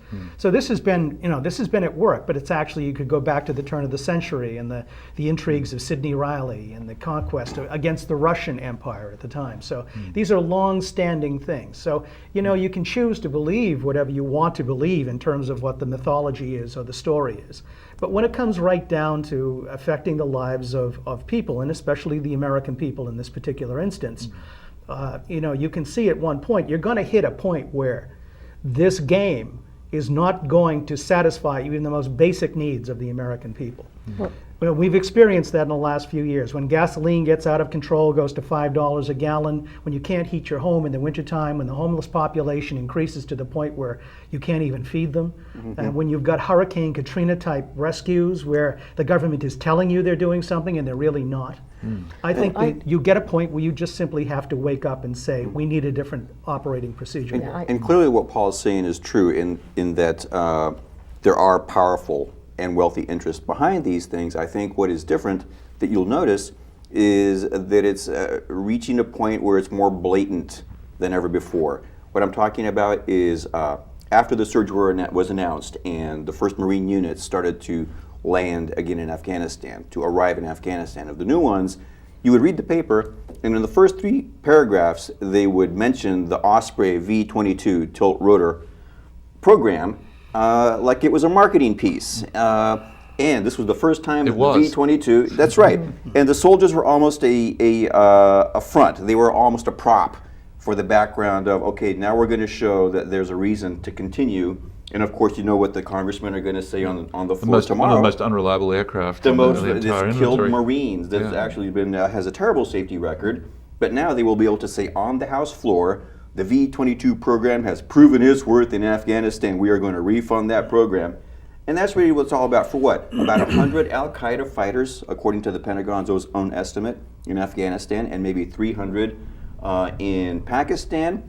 Al-Qaeda fighters who do not get along with Afghans, who are not really Afghanistan. At this point, the Al-Qaeda fighters aren't even getting along with the Taliban, from what we well, understand. that's right. Liz? Al-Qaeda is largely an Arabic movement, and Afghans are not Arabic, and they are like oil and water. Well, but I still like to go back, though, to the Charlie Wilson origin of this dilemma. Because really, when you look at Charlie Wilson's war, you really have to realize that that has become the historical narrative that many Americans actually now accept as the story. This and is that's how we really, brought down the Soviet Union. Blah, right, blah, blah, exactly. right. And we And need what a to good thing it realize, was. and we need to realize the Soviet Union brought itself down, number one. Charlie Wilson did not bring the Soviet Union down. In fact, the entire, what we It may have actually been the straw that broke the camel's back, but it's well, breaking our back. I think subsequently. the point I think would be this, that the Soviet Union was internally dissolving, and it was on its way regardless of Afghanistan. That's the point. Sure. So what we're looking at Any is number of things could so have been the the tipping billions of dollars that was spent claiming they were beating the evil empire. We discovered they were really beating something that was already had beaten itself down. Yeah. Number one. Number two, you're dealing now with the fact that there has been a glorification of the financing of the Mujahideen, claiming that it was to drive the Soviets out of Afghanistan. When we went to Afghanistan in 1983, we found out absolutely the Soviets were desperate in 1983 to get out. The United States Congress and the mainstream media had no interest in allowing that discussion to actually take place in the United States. In fact, we actually made an effort to go outside of Nightline to try and get the story out. The New York Times refused to run an op-ed, to run any kind of story about it. Yes, exactly. That's tragic. So what we're looking at is definitely a media who really didn't want to deal with the real events. And you end up then, 20 years later with the Charlie Wilson's War becoming the history. Charlie Wilson's War is not real history. A lot of that story is actually the propaganda story. In fact, in 1981, when we first went to Afghanistan, and Barbara Karmal, who was the president, told us that if the insurgency from Pakistan was stopped, the Soviets would leave Afghanistan. At the time, of course, that was viewed as propaganda. Nobody did anything about it. 1983, we come back, the Soviets want to leave Afghanistan. Nobody did anything about it. 1984, Charlie Wilson starts getting his budget going. What is his budget for? To increase the insurgency, which is exactly the opposite that actually was needed. This summarizes it, and then I'll let you. Please. I'll let you have your show. That's okay. Alvin Snyder, in his 1995 book, Warriors of Disinformation, quote, "The war in Afghanistan was the American government's made-for-TV movie. It was the first war in which both AK-47s and video cams were standard infantry issue. It was a war in which media coverage was purchased from a mail-order catalog, and Uncle Sam owned the warehouse." Snyder referred to Afghanistan, quote, as a public relations nightmare for Moscow, but a public relations dream come true for Washington. He was a member of the United States Information Agency campaign that was made to make sure that Charlie Wilson's war was perceived as the storyline. He admitted and apologized, actually, in a Washington Times article, Washington Post article, a number of years later, that they had doctored footage on the Cal incident, as an example, in order to make it look as if the Russians were worse than they really were. Right. So the issue is that whatever the Russians were doing isn't the issue. The issue is that the United States government was running a propaganda campaign from the very beginning about what was going on in Afghanistan. And that propaganda campaign is still setting the agenda to this day. Right. We're going to go to the Women in Exile Returns, and then we'll have a longer go. A longer discussion subsequent to that. Rob Schultheis, the Time magazine correspondent who traveled with the Mujahideen, explained some of the persistent misperceptions about the role of warlords in Afghan society. How do warlords become so autocratic? Well, they're a totally un-Afghan phenomenon, and they were founded on an economy that was destroyed, so that people are so desperate that people can pay them to do things they wouldn't normally do. But that's never happened here before, and you talk to Afghans, and to them it's like we have warlords in America suddenly. Would you call that a direct result of the crisis that started in '79? Oh, absolutely. I mean, there were never warlords or anything like that before. You never had some feudal. I mean, 3/4 of Afghan farmers owned their own land before. Before the war, at least, maybe more according to Dupree. And that still leaves some impoverished people in urban, and also landless farm workers. But I mean, that's for a country like this is really amazing. Prior to the Marxist coup that put Afghanistan at ground zero in the Cold War and drove SEMA from her country, Afghanistan had experienced a slow but steady progress towards power sharing and democratization. Women's rights, including the right to vote, had been granted in the 1920s, and though rural villages maintained traditional customs, Afghanistan's cities witnessed a rapid growth that fueled demands for modernization and broad social change. The extremism fostered by the war against the Soviets was as much a war against this social change as it was against the communist state apparatus. And as the war ground down the countryside, 100 years of progressive reforms went with it. Now Afghanistan must be taken back to the basics, but for many in the West who know only of the war against the Russians, conveying a complete picture of the Afghanistan that was lost is a frustrating exercise. I was so desperate to get atrocity stories out, but stories of what I saw of suffering and human rights violations that that was my only thought, and it was very hard to get them published. Also, you have to remember that it wasn't easy, even given the fact that it was a right-wing craze. I mean, there were several reporters over here who specialized in reporting on the Mujahideen from the very conservative point of view, who faked footage and fake news footage and stuff like this, and so they got a huge marquee for their work. They're people who had that market sewed up. So if you were actually trying to do something real and cover these things, it was somewhat harder. People aren't dealing with some of the important issues, and one of the reasons is just because they're complicated, and in a lot of ways, and the American public has not been really educated in such a way in the last generation or so to really start understanding some of these nuances. And so things get oversimplified. The women's issues, the burqa and all that, things get oversimplified. The status of the country, the terrorists, half of the Taliban is running around still in the country and is back to farming or whatever. Do you send them to The Hague for war crimes, or do you just let them get back on with their lives? All these kind of issues are difficult to understand even from an American point of view, and I think that makes it hard to really convey what's going on here, and to really somehow report from here in ways that really make people back in the States understand in a good way what's happening. And you just have to look at the coverage on the right of Afghanistan, the same people who were calling these Afghans the brave soldiers of freedom and blah, blah, blah. The moment the Russians were gone, were, turn it over to the Saudis and Pakistanis to do with it what they will. And it was, incredible cynicism of which type you had not seen in American foreign policy so explicitly. It reminded me of the British, at the height of the downward turn of their empire, where they just sold out anything for money. Yeah, they're just events here that I don't understand, and I have a translator who helps me sometimes understand things, but sometimes he gets it completely wrong. So it's hard to sort things out, and journalism kind of demands you write things simply and clearly, and things aren't simple and clear. So it's very hard here. It's a complicated place. So exactly what is happening in Afghanistan? And why, despite its heightened importance to the United States, do events there seem to remain beyond the scope of our understanding?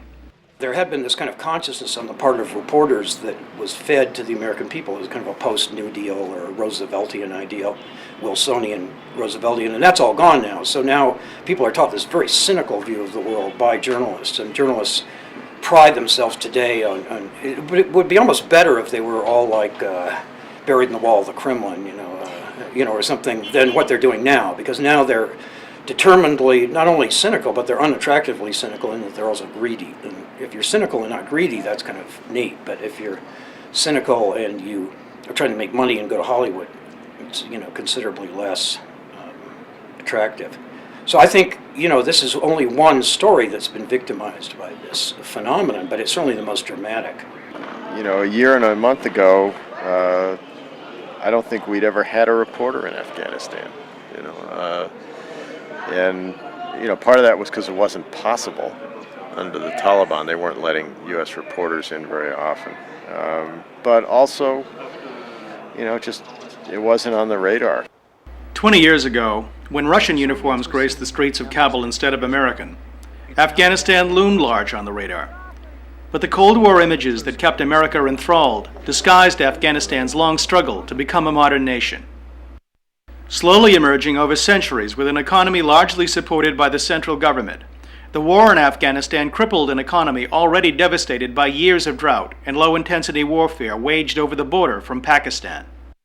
Aimed first at schools that educated women, the radical assault on all things modern pitted family member against family member, and over a series of years wore down the fragile state of ethnic tolerance that had been established over centuries by the reigning dynasty.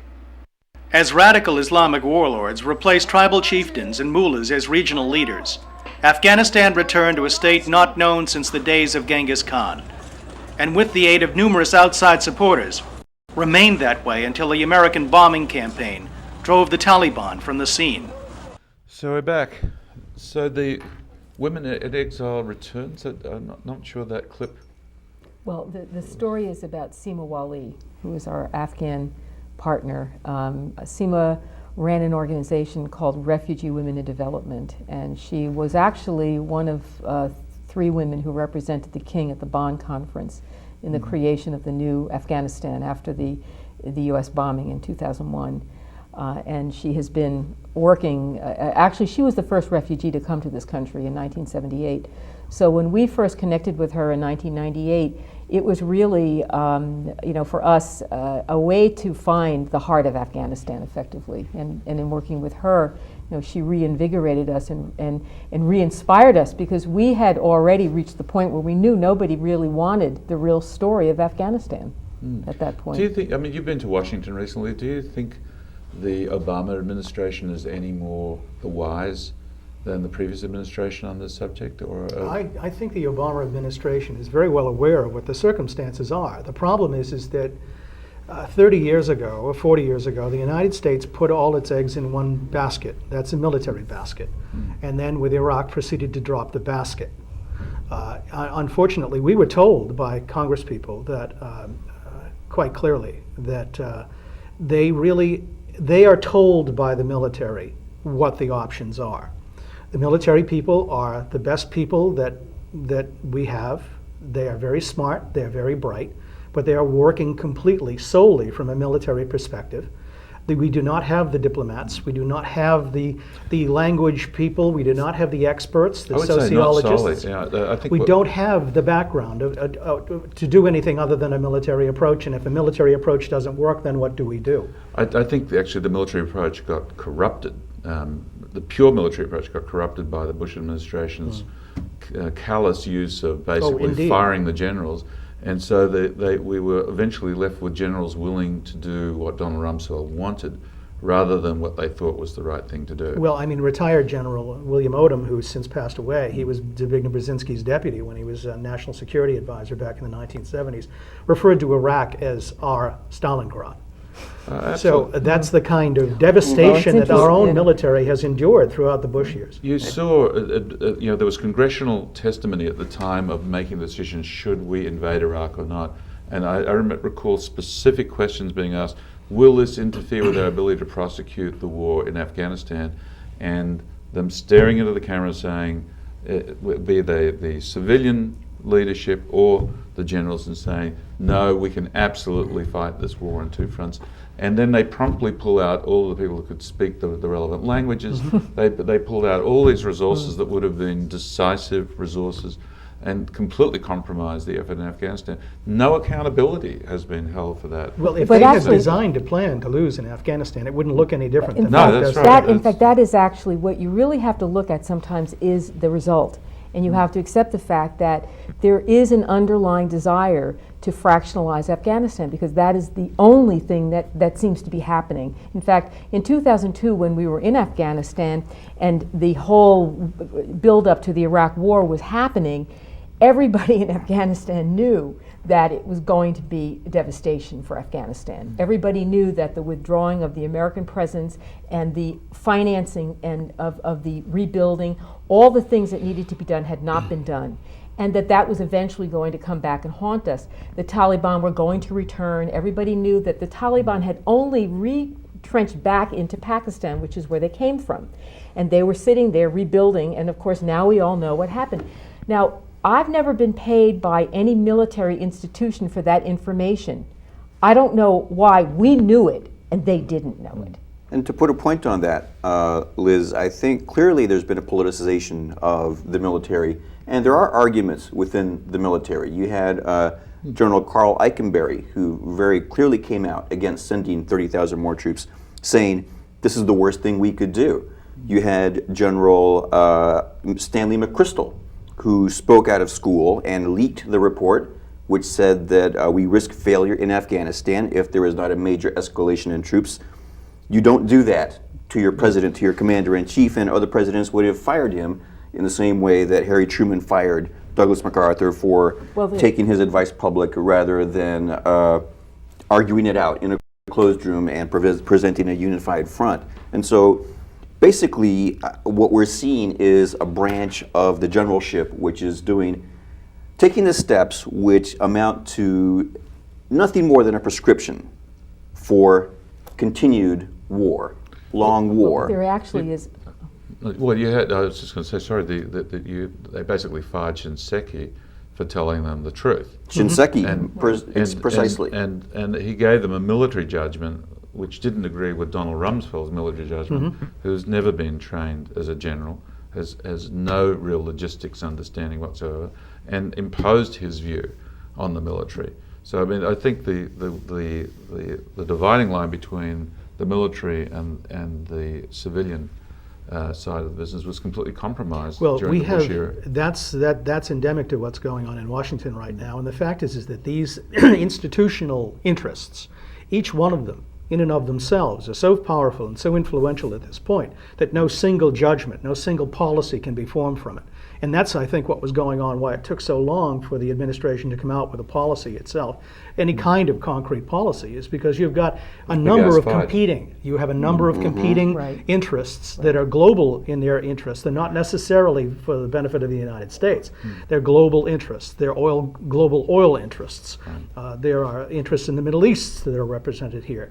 There are certainly other, technological advantages that are represented. You've got this whole technology issue where the United States, the people of the United States, have to be convinced that technology is a resolution, that we don't need 500,000 troops or 800,000 troops. They can be made up for with advanced technology, Predator drones. So this is an issue. If you talk to people from the CIA and you say, what is this all about? What is this Predator drone thing all about? And they'll tell you it's boys with toys. That's pretty much what it comes down to. There's also another issue too. If you look at the influence, again, of Zbigniew Brzezinski in the early stages of this Afghan crisis, going back to his status with President Carter as his national security advisor, inaugurating the idea that it was a good idea to draw the Soviets into Afghanistan and then trap them there. And now let's come up to 2009. Well, Zbigniew Brzezinski is still a very big influence in the Obama administration. In fact, one of the things that Brzezinski said within the last few months was that Obama should not be concerned at all about public opinion. About American public opinion. About American, He should be concerned about Pakistani public opinion, but not American public opinion. Right, about American public opinion. And this has obviously been an influence on President Obama. We can see that clearly. We can also see that there are other recommendations. If you actually look at the recommendations that Brzezinski has made, you can see that there is a pattern that has really pretty much what Obama is doing. And this is a great concern. When you look at the track record of Brzezinski and the region, you would wonder, why would his opinion be so trusted to that? So I guess we're going to do our own private bin Laden, have a discussion and go to the Afghan exit strategy. And that's probably the most important part of the discussion. How to get out. How to get out from under this. So over to our own private bin Laden. After the Twin Towers went down, where he's dining out on 9/11 and saying, and then a brother came to me and said, an aircraft has crashed into the World Trade Center. And I said, beware, hold my brother, wait one moment, as if he knows that the schedule will be that in 17 minutes the second aircraft will hit the second tower. That's sheer dining out on Time and Newsweek's coverage of what happened. Like everyone else, I turned to the media for explanations for the terrorist attacks. But I soon found myself yet again a victim of attacks, only this time from the media itself and their constant visual assault exploiting the images of terror. It was revealed today that the United States intentionally drew the Soviets into Afghanistan to lure them into their own Vietnam. Now we're going to do a story about that every night for the next 10 days so that you'll never forget that. That's a story you'll never hear. That's a story you'll never hear. What you get is the prevailing illusion that once the prevailing illusion is established, that the Soviet invasion was the greatest threat to peace since World War II, that's the story.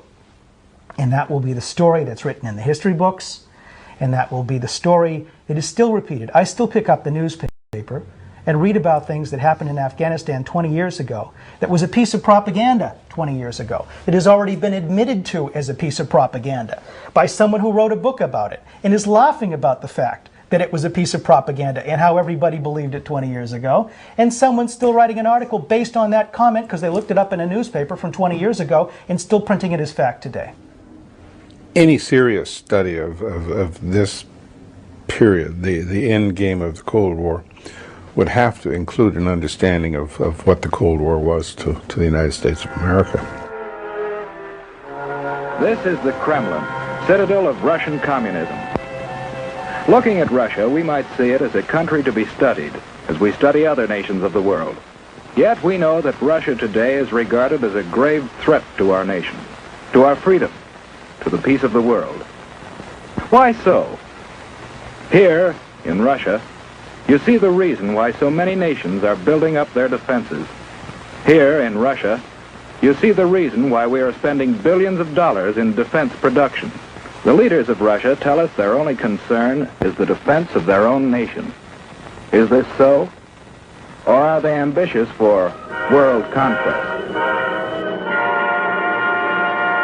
The Afghan Covert Action Program was very important in turning the tide of the Cold War. I think it was a major factor, if not the major factor. According to Washington, human rights champions from the CIA have come to Pakistani territory guided solely by concern for the Afghan refugees.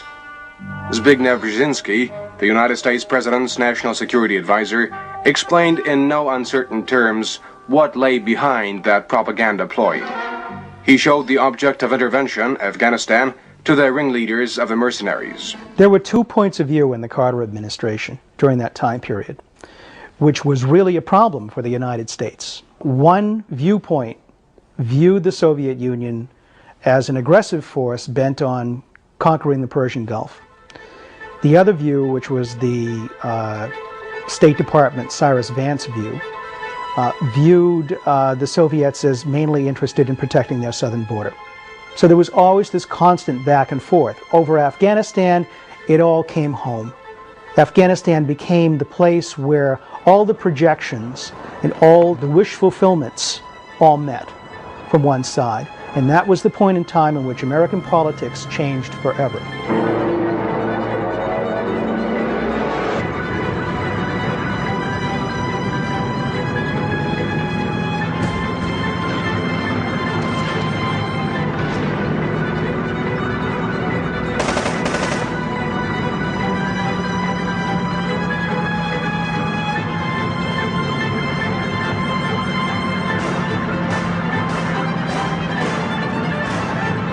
Certainly a more confrontational wing, which was represented by Brzezinski, and a less confrontational one represented by Vance and some others.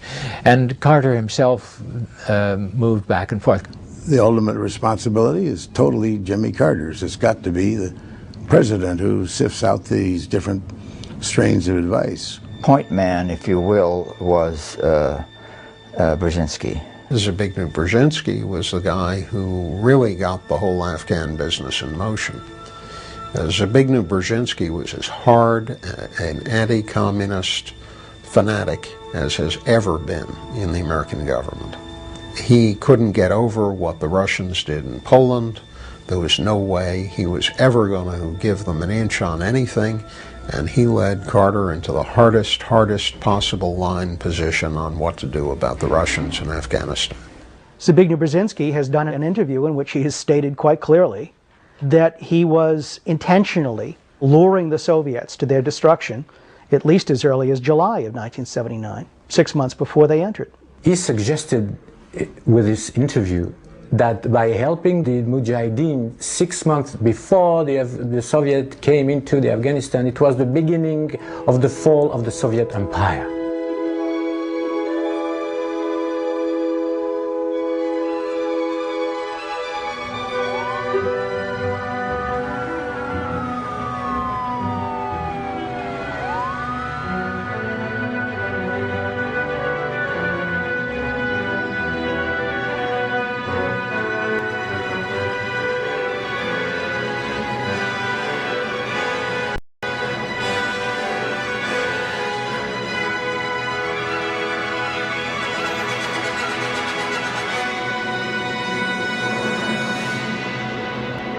Did you come to an agreement with the Chinese on how they could collaborate with the U.S. to bait the polar bear to the north? Well, first of all, why don't you ask the questions more intelligently, because then that'll make it easier to respond. If you phrase it that way, about baiting and so forth, you're really not trying to elicit constructive answers. I'm only using your own expressions. I did not use the expression baiting. What we did was we discussed the areas in which American interests and Chinese interests were congruent. And that was discussed, and there were in fact some agreements regarding American-Chinese collaboration against the Soviet Union. Yes, the answer to that question, if it's formulated that way, is yes. Did President Carter comprehend the full range of the implications of your political vision and strategic thinking, particularly with regard to China and Afghanistan? I think he did. We had a lot of close contact. We saw each other several times a day. I knew him instinctively, in the sense that I knew what he was thinking. I could even tell from his facial expressions. And I think he knew me equally well. We had a very close rapport. This doesn't mean that he listened to me in everything. He often disagreed, and he was the boss. I was merely working for him and with him. But I think he understood me very well. In your 1998 interview with the French magazine Le Nouvel Observateur, you said that you knowingly increased the probability of a Soviet invasion of Afghanistan. The point, very simple, was this. We knew the Soviets were already conducting operations in Afghanistan. We knew there was opposition in Afghanistan to the progressive effort which was being made by the Soviets to take over.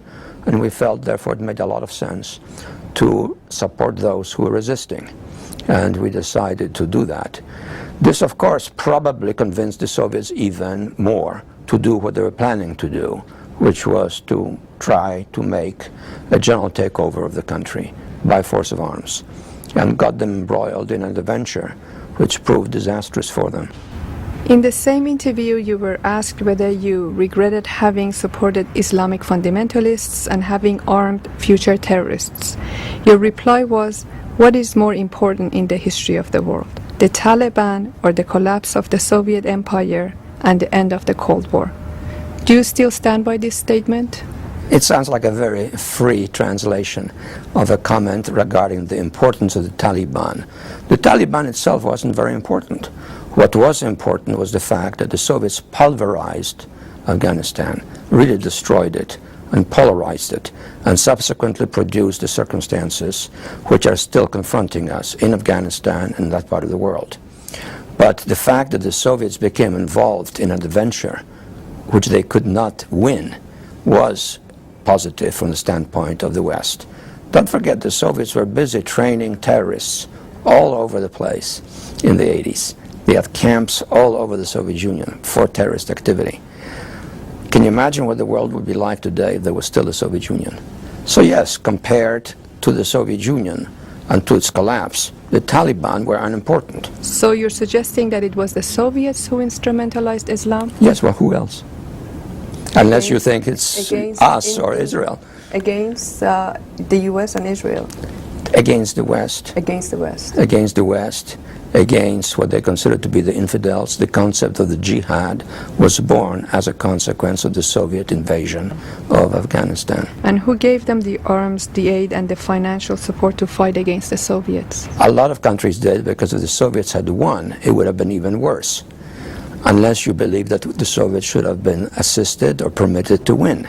In which case one has to ask, what would the world situation be like if they had in fact prevailed? But I'm just a little bit confused here, because earlier you said that it was the Soviets that created the concept of jihad in Afghanistan to fight against the West, when it's publicly acknowledged and supported by documents that it was the US that had funneled billions of dollars to the Mujahideen. And that's never been denied. We don't deny for a minute that we helped the Mujahideen resist the Soviets in Afghanistan. But it was the invasion of Afghanistan that precipitated the consequences which we see in that part of the world to this day, namely the rise of fundamentalism, the pulverization of a society, as a consequence of which pulverization, extremism became increasingly dominant. Now, the conclusion you draw from that is that the Soviets should have therefore been permitted to prevail and that the West should have simply ignored the resistance, then I part company with you. I think that would have been an error. Two more questions, okay? do you think it was morally acceptable to use Afghan lives to further the interests of the United States? In other words, if we had assisted more effectively, let's say the Jews fighting in the ghettos, we would have been morally guilty. Is that what you're trying to say? That's better to let people massacre someone, even if they're resisting? Is that what you're trying to say? I'm asking you. Well, I'm asking you to think. Why do you think many people, including some of your own colleagues, claim that Dr. Brzezinski is the one who was mainly responsible for the start of the Afghan jihad and as a consequence the rise of the Islamic fundamentalist movement? You know, there are many people who live in a world of paranoia. There's an organization run by LaRouche in this country which specializes in that. There are a lot of people in the world who interpret everything that happens in the most dramatically conspiratorial terms and find satisfaction in explaining everything in terms of Manichaean categories of good and evil. Thank you. Thank you. I left Dr. Brzezinski with an understanding of the reasons behind the events that led to the Soviet invasion of Afghanistan. But one question still floated in my mind. Why did the US choose Pakistan to lead its war against the Soviets? Reality is that you're going to look at the map of Afghanistan and say, if it's the U.S. policy to provide assistance to the people fighting in there, where are you going to do it? Iran, not likely. China, not likely. Soviets, no. It's Pakistan. You're going to do it through the Pakistanis. Pakistan played a very key role. Pakistan was a frontline state during the battle against the Soviet occupation. Pakistan and many other countries also felt threatened that perhaps with the communist superpower on their borders, Pakistan could be the next domino to fall. So Pakistan did join the resistance against the Soviet occupation of Afghanistan. We had this long-standing relationship with the Pakistani intelligence service, the ISI, which unusually enough is a military intelligence service, and we usually don't have contact with military intelligence. But in this particular case in Pakistan, the CIA had run the U-2 program starting in the 50s, and it was run out of Peshawar base, so we had to have contact with them, and that's how this relationship developed. There were billions of dollars that were funneled through the ISI. Stansfield Turner, the CIA director during the Carter administration, estimated that at best probably 20% of that money actually got to the soldiers who were fighting the Soviets in Afghanistan. Oh, this just was taken off, skimmed off the top as the arms went through one place and another. Each stage they went through, inside Pakistan, inside Afghanistan, somebody was taking a cut on the deal. In order to facilitate the flow of this, you in effect had to bribe people along the road. This is not unusual in that part of the world at all. That's an awful lot of billions of dollars that went into private armies, into building private armies, into building private bunkers, into buying high technology for terrorism.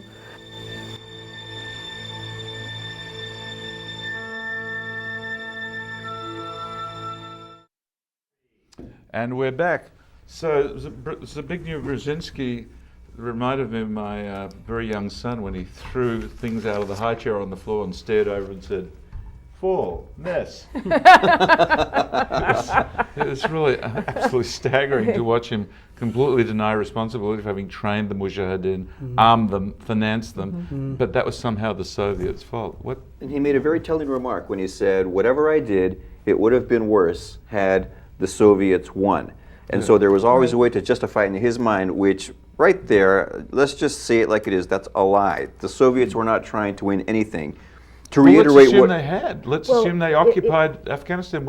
You know, that would have been another territory they were trying to hold. They would have been under even more economic pressure, because to occupy, as we are learning, Afghanistan for the long term is not a happy, that's right. But gig. the actual real issue here is whether the Soviets would have in fact invaded in the first place if it hadn't been for Brzezinski's intentional provocation. Well, you know, you really have to. In Brzezinski's own words, he said, and this is pretty much tells the entire tale, "I went in to give the Soviet Union its own Vietnam." Right, but he bases it, he justifies wanting to do that based on the claim that the Soviets were intent on invading Afghanistan, that they were going to do it anyway, and all he was doing... They were invited, were they not? Yes, they were invited by the CAT, right. But all he was doing was enhancing the chances that they would do it sooner. That's all Brzezinski takes any responsibility for. And therefore he bases everything on that idea that they were going to go in no matter what. So, and that is exactly what our research shows is absolutely not defensible. Because it's premised on the notion that if they went in, that would automatically be the worst possible thing for the West, when in fact they were going in to fight the Mujahideen, who, as we have discovered, are not the friendliest people on earth. Well, that is, of course, the other side of it. It's kind of a lousy argument. That he was financing the Mujahideen in order to provoke the Soviets to do just what they did. Yeah. And now, I think your point is well taken. They were actually fighting. In fact, that's what the insurgency was coming from Pakistan. The insurgency was the Mujahideen. In fact, Gulbuddin Hekmatyar is one of the better known Afghan Mujahideen. He was a warlord, he's a criminal. This is a man who was known to throw acid in the face of women at Kabul University in the early 1970s, and actually fled eventually to Pakistan and was given safe haven there. And eventually he was part of an original insurgency that was being financed by the United States and China and other countries through Pakistan starting in 1973. So this actually is all part of a system of clearly destabilizing Afghanistan.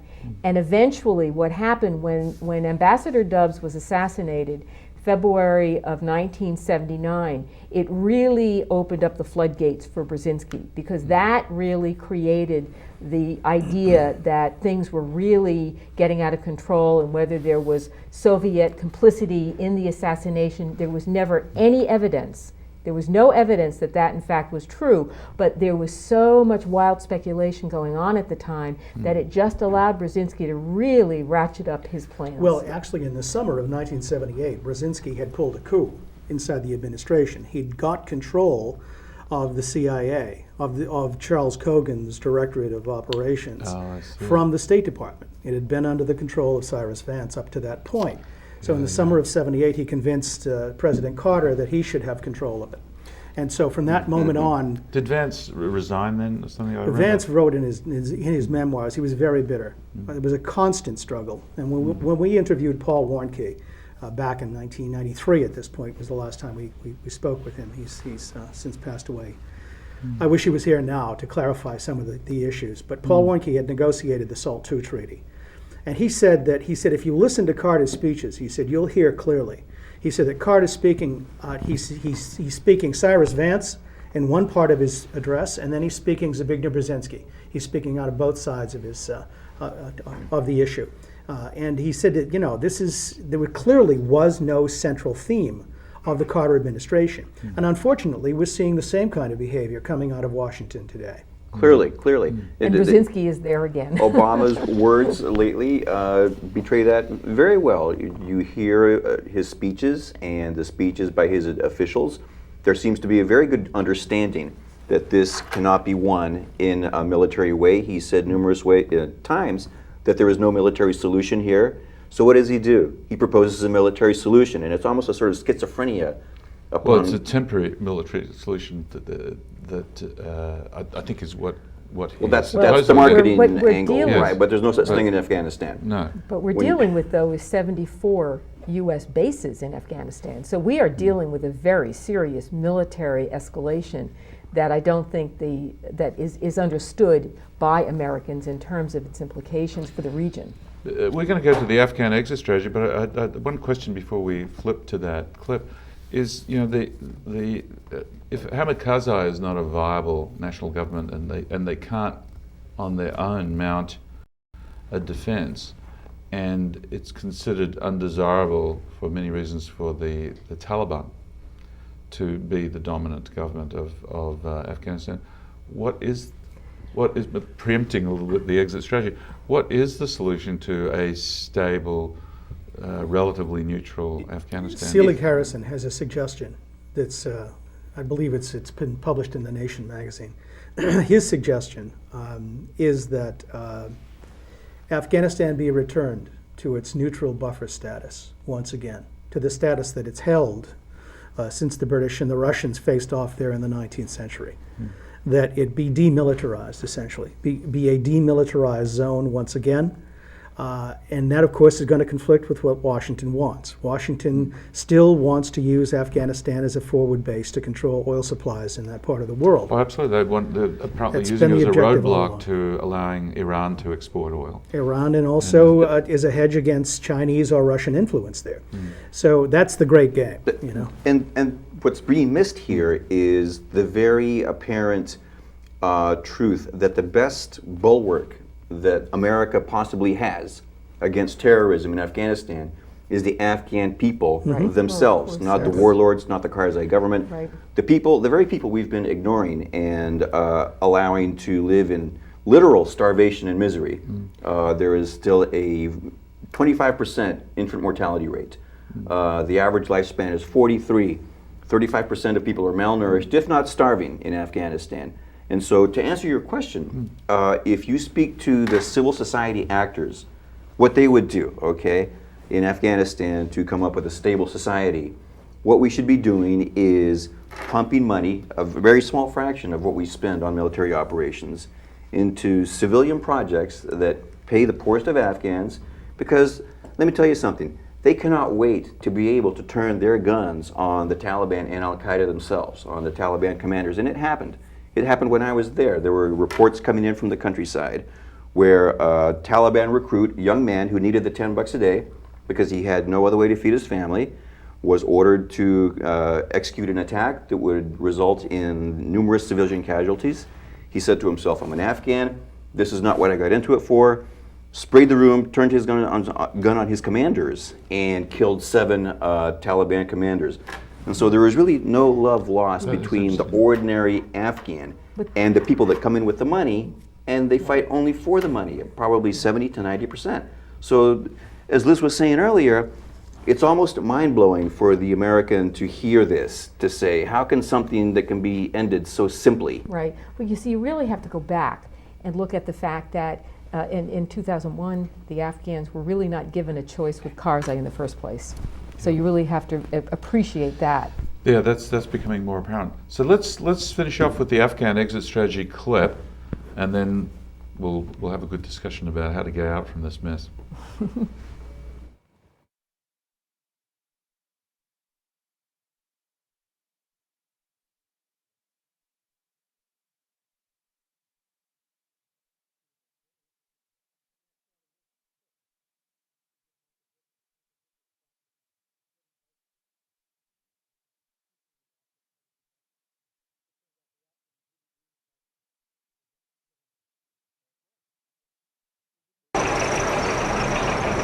The land, Afghanistan. The war, the so-called Taliban insurgency. The U.S. Congress last spring approved an additional $40 billion for military operations, bringing the total war bill since the overthrow of the Taliban to over $300 billion.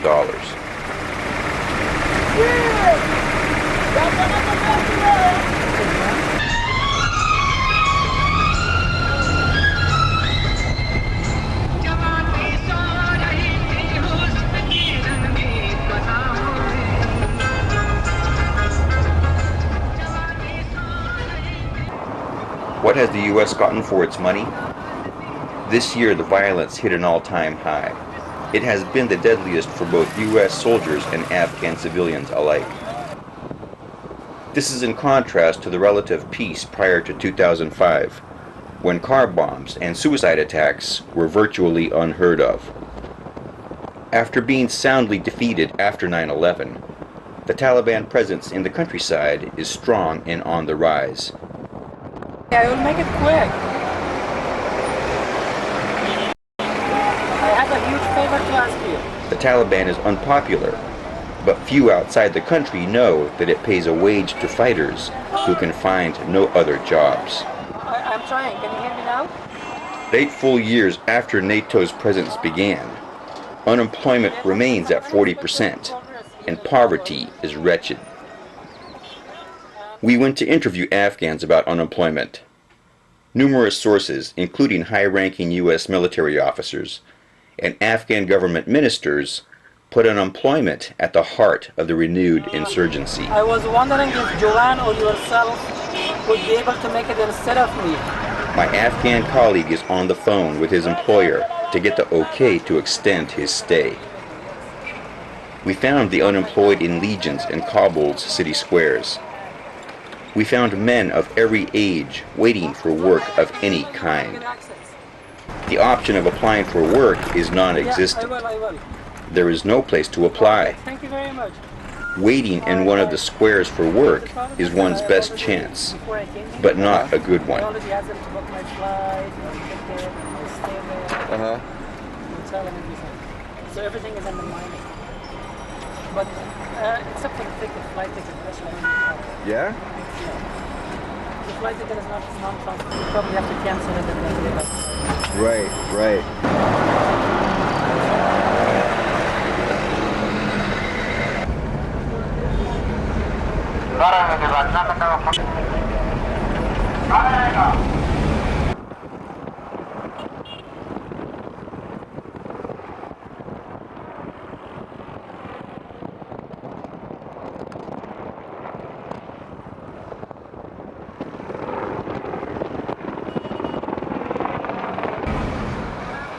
The UN estimates that 35% of Afghans are malnourished. 1 out of 5 children dies before the age of 5.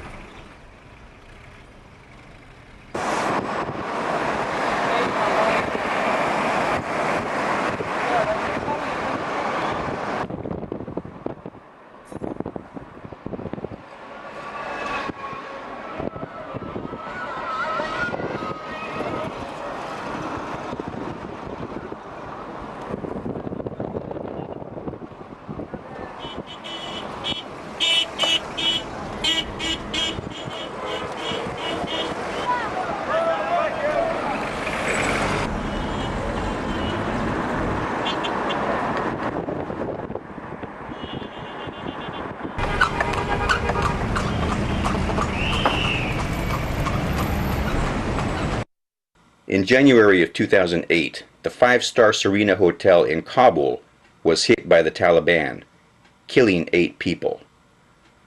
The attack signaled a major escalation of Taliban attacks on civilian targets. Attacks of all kinds had grown in number throughout 2005 and 2006. This was the first time a popular meeting and living quarters for the expatriate community had been subjected to major assault.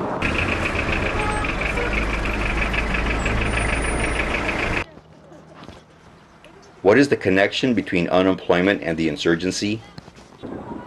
Why 8 years after the NATO presence began, does the country remain mired in poverty?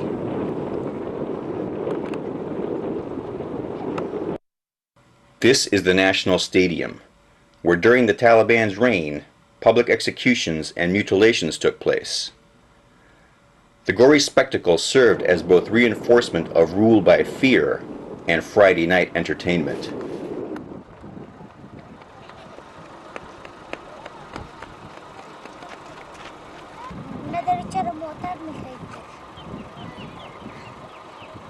According to a poll by ABC News, nearly 90% of the Afghan population in 2006 approved of the overthrow of the Taliban. Since that year, the popularity of the American presence has steadily declined.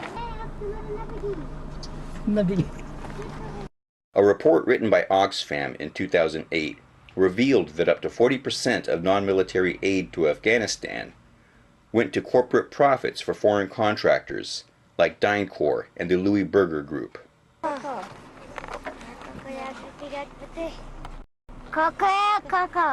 Unskilled labor is often imported from countries like India or Turkey rather than hiring Afghans.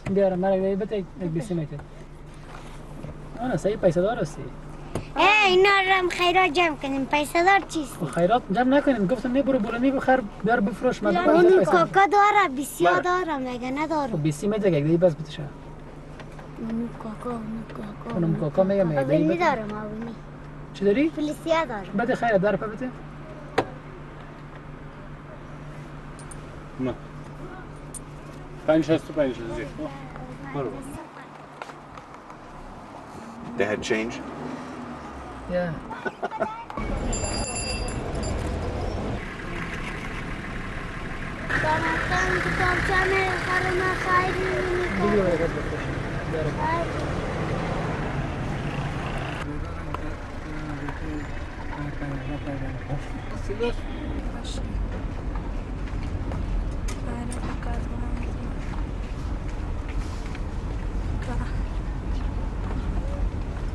We went to the places where vast numbers of unemployed men gather in the morning, hoping to be chosen for a day's work, evoking scenes of America's Great Depression.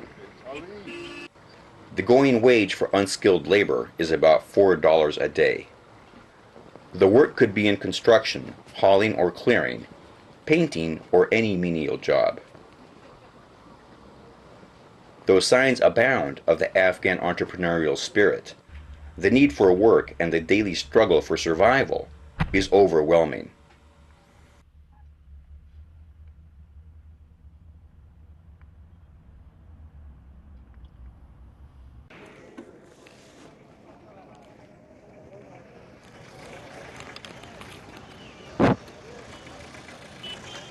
Called Sada Chowk. This is in the capital Kabul. We are in the middle of the city. People all around us.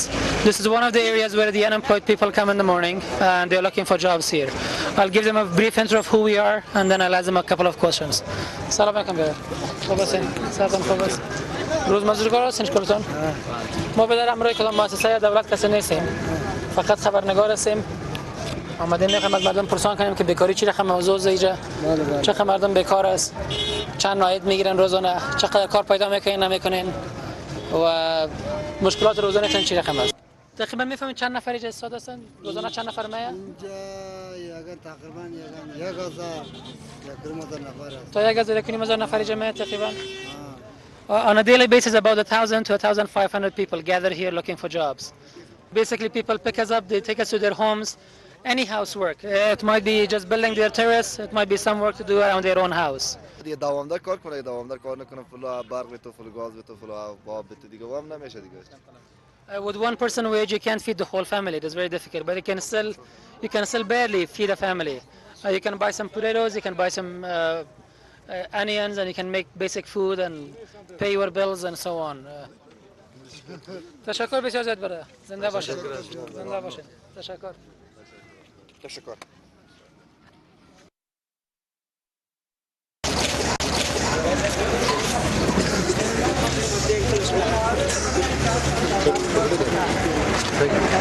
متوجه نداره که کارگر Oh, we have another cattleman?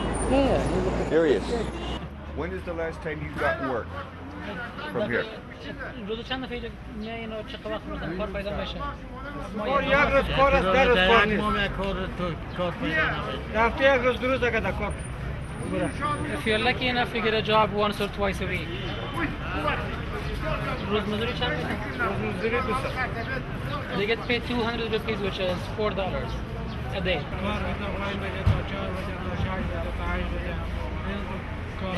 On average we get 2 to 3 days a week job and in terms of rate the range is anywhere from 50 rupees which is $1 to 300 rupees which is $6 if you're lucky enough they give us lunch they don't always in terms of hours they can start anytime from now and which will be like 8 hours or even 8 p.m. Which will be 12 hours again for the same price range نه صدیش چی کنم وانا به ازت تاوزه میرید نامت میگیره شست میگیره قرب الهی باشید نظارت خانه را اید میکنه چوب باشی ایران میمونی So these two guys were saying that he has been here for the last 10 days and no job another guy has been here for 12 days and he's got work only for 2 days Does the government help? کدام دفعه میگه شده که دولت یا کدام مؤسسه یا کم کسی با کدام نوع کمک کرده باشه یا چیزی گفته باشه هیچ کارایی نامده Firm and constant no there is no help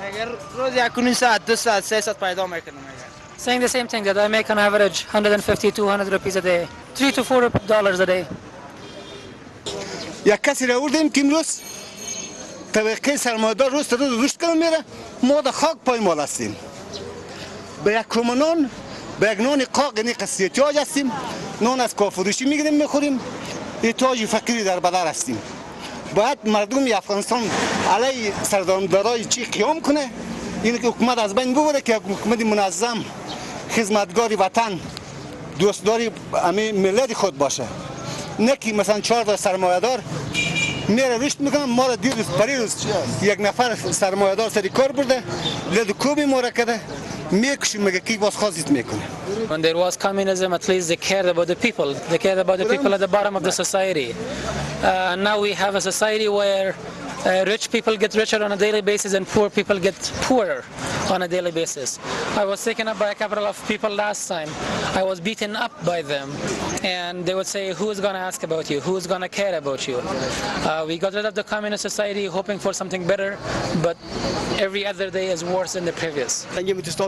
همین کراچار زنده زنده چپا میکنه چپا کنین باز ظالم توی کار برش پیدا کن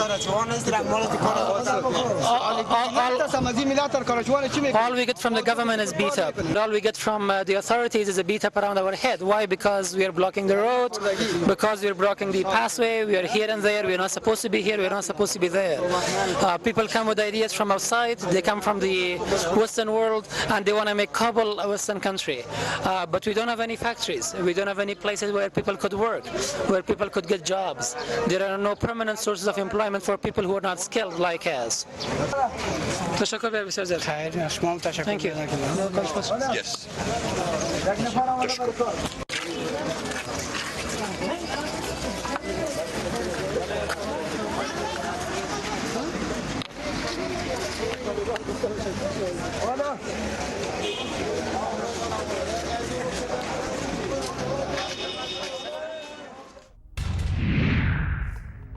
In today's dollars, the amount that we spent per troop in World War II was $50,000. We're spending 10 times that per troop in Iraq. We can expect that the per troop cost in Afghanistan is higher than that. I would expect that it will be between 20 to 50% higher cost in upfront cost per troop. There is so much waste, so much inefficiency, so much absurdity in what we're doing at the moment.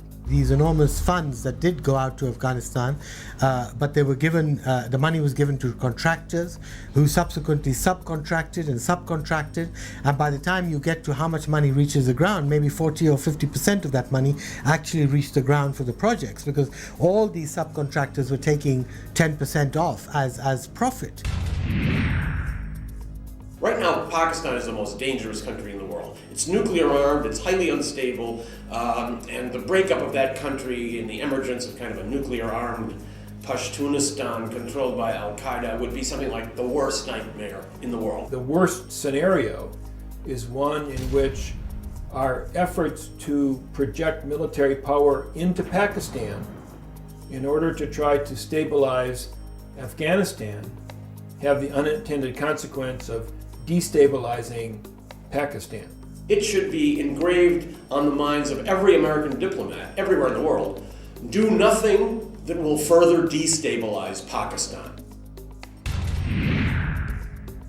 Those additional forces are plenty of additional forces, plenty enough to continue to fuel suicide and other forms of terrorism that is anti-American inspired terrorism, which is just simply not a good thing. Before our invasion in the fall of 2001, Afghanistan never experienced a suicide attack in its history. This is not some faraway place for someone like me. I mean, this is my home. If I'm living there and a bomb was to fall and you see your daughter's leg flying in the air or your wife is hurt, then it's very difficult for you to have a sympathetic view towards the greater cause, even if you are part of collateral damage.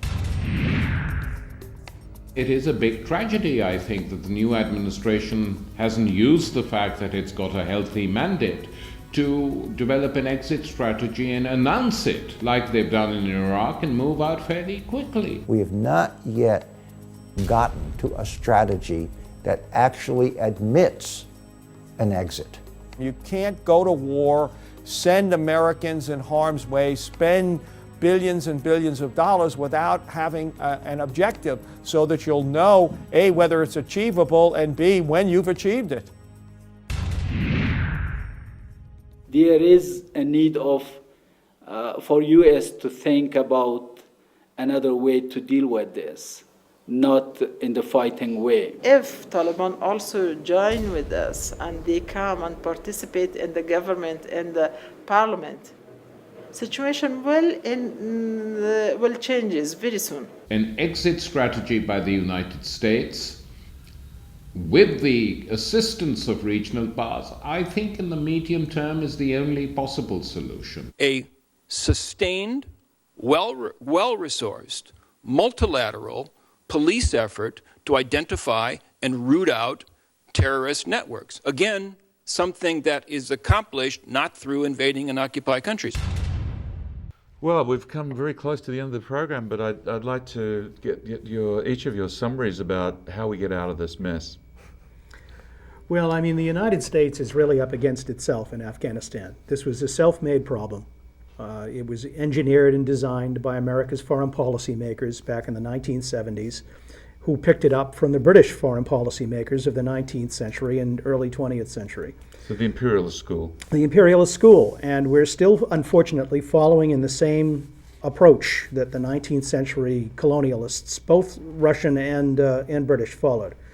And those paradigms are over. We're living in a very different world right now. And the people of this world are educated. They want a standard of living. They expect a standard of living. Afghanistan is central to American policy at this point. We always felt that if the United States could make Afghanistan work, then a lot of things would happen for the good for the United States. If the United States can't, then the outcome could be very serious. Elizabeth. I think that we really need to recognize that America's self-interests are no different than any other country's self-interests, and that we can't claim that we have a special right to have 74 bases, constant access to these bases in Afghanistan, which will continue to maintain a constant destabilizing effect in the region. And that at some level we're going to have to learn how to deal with Afghanistan as an independent country that should have its own say in how the pipeline may be developed and how the various resources may be developed, and that the U.S. must approach each country, I think, in the region with that same attitude. Thank you, Elizabeth. And I think a whole lot of people don't need much convincing that we don't want to be in Afghanistan, and we certainly don't want to send more troops. The question in a lot of people's minds is, what can I, as a citizen, do about it?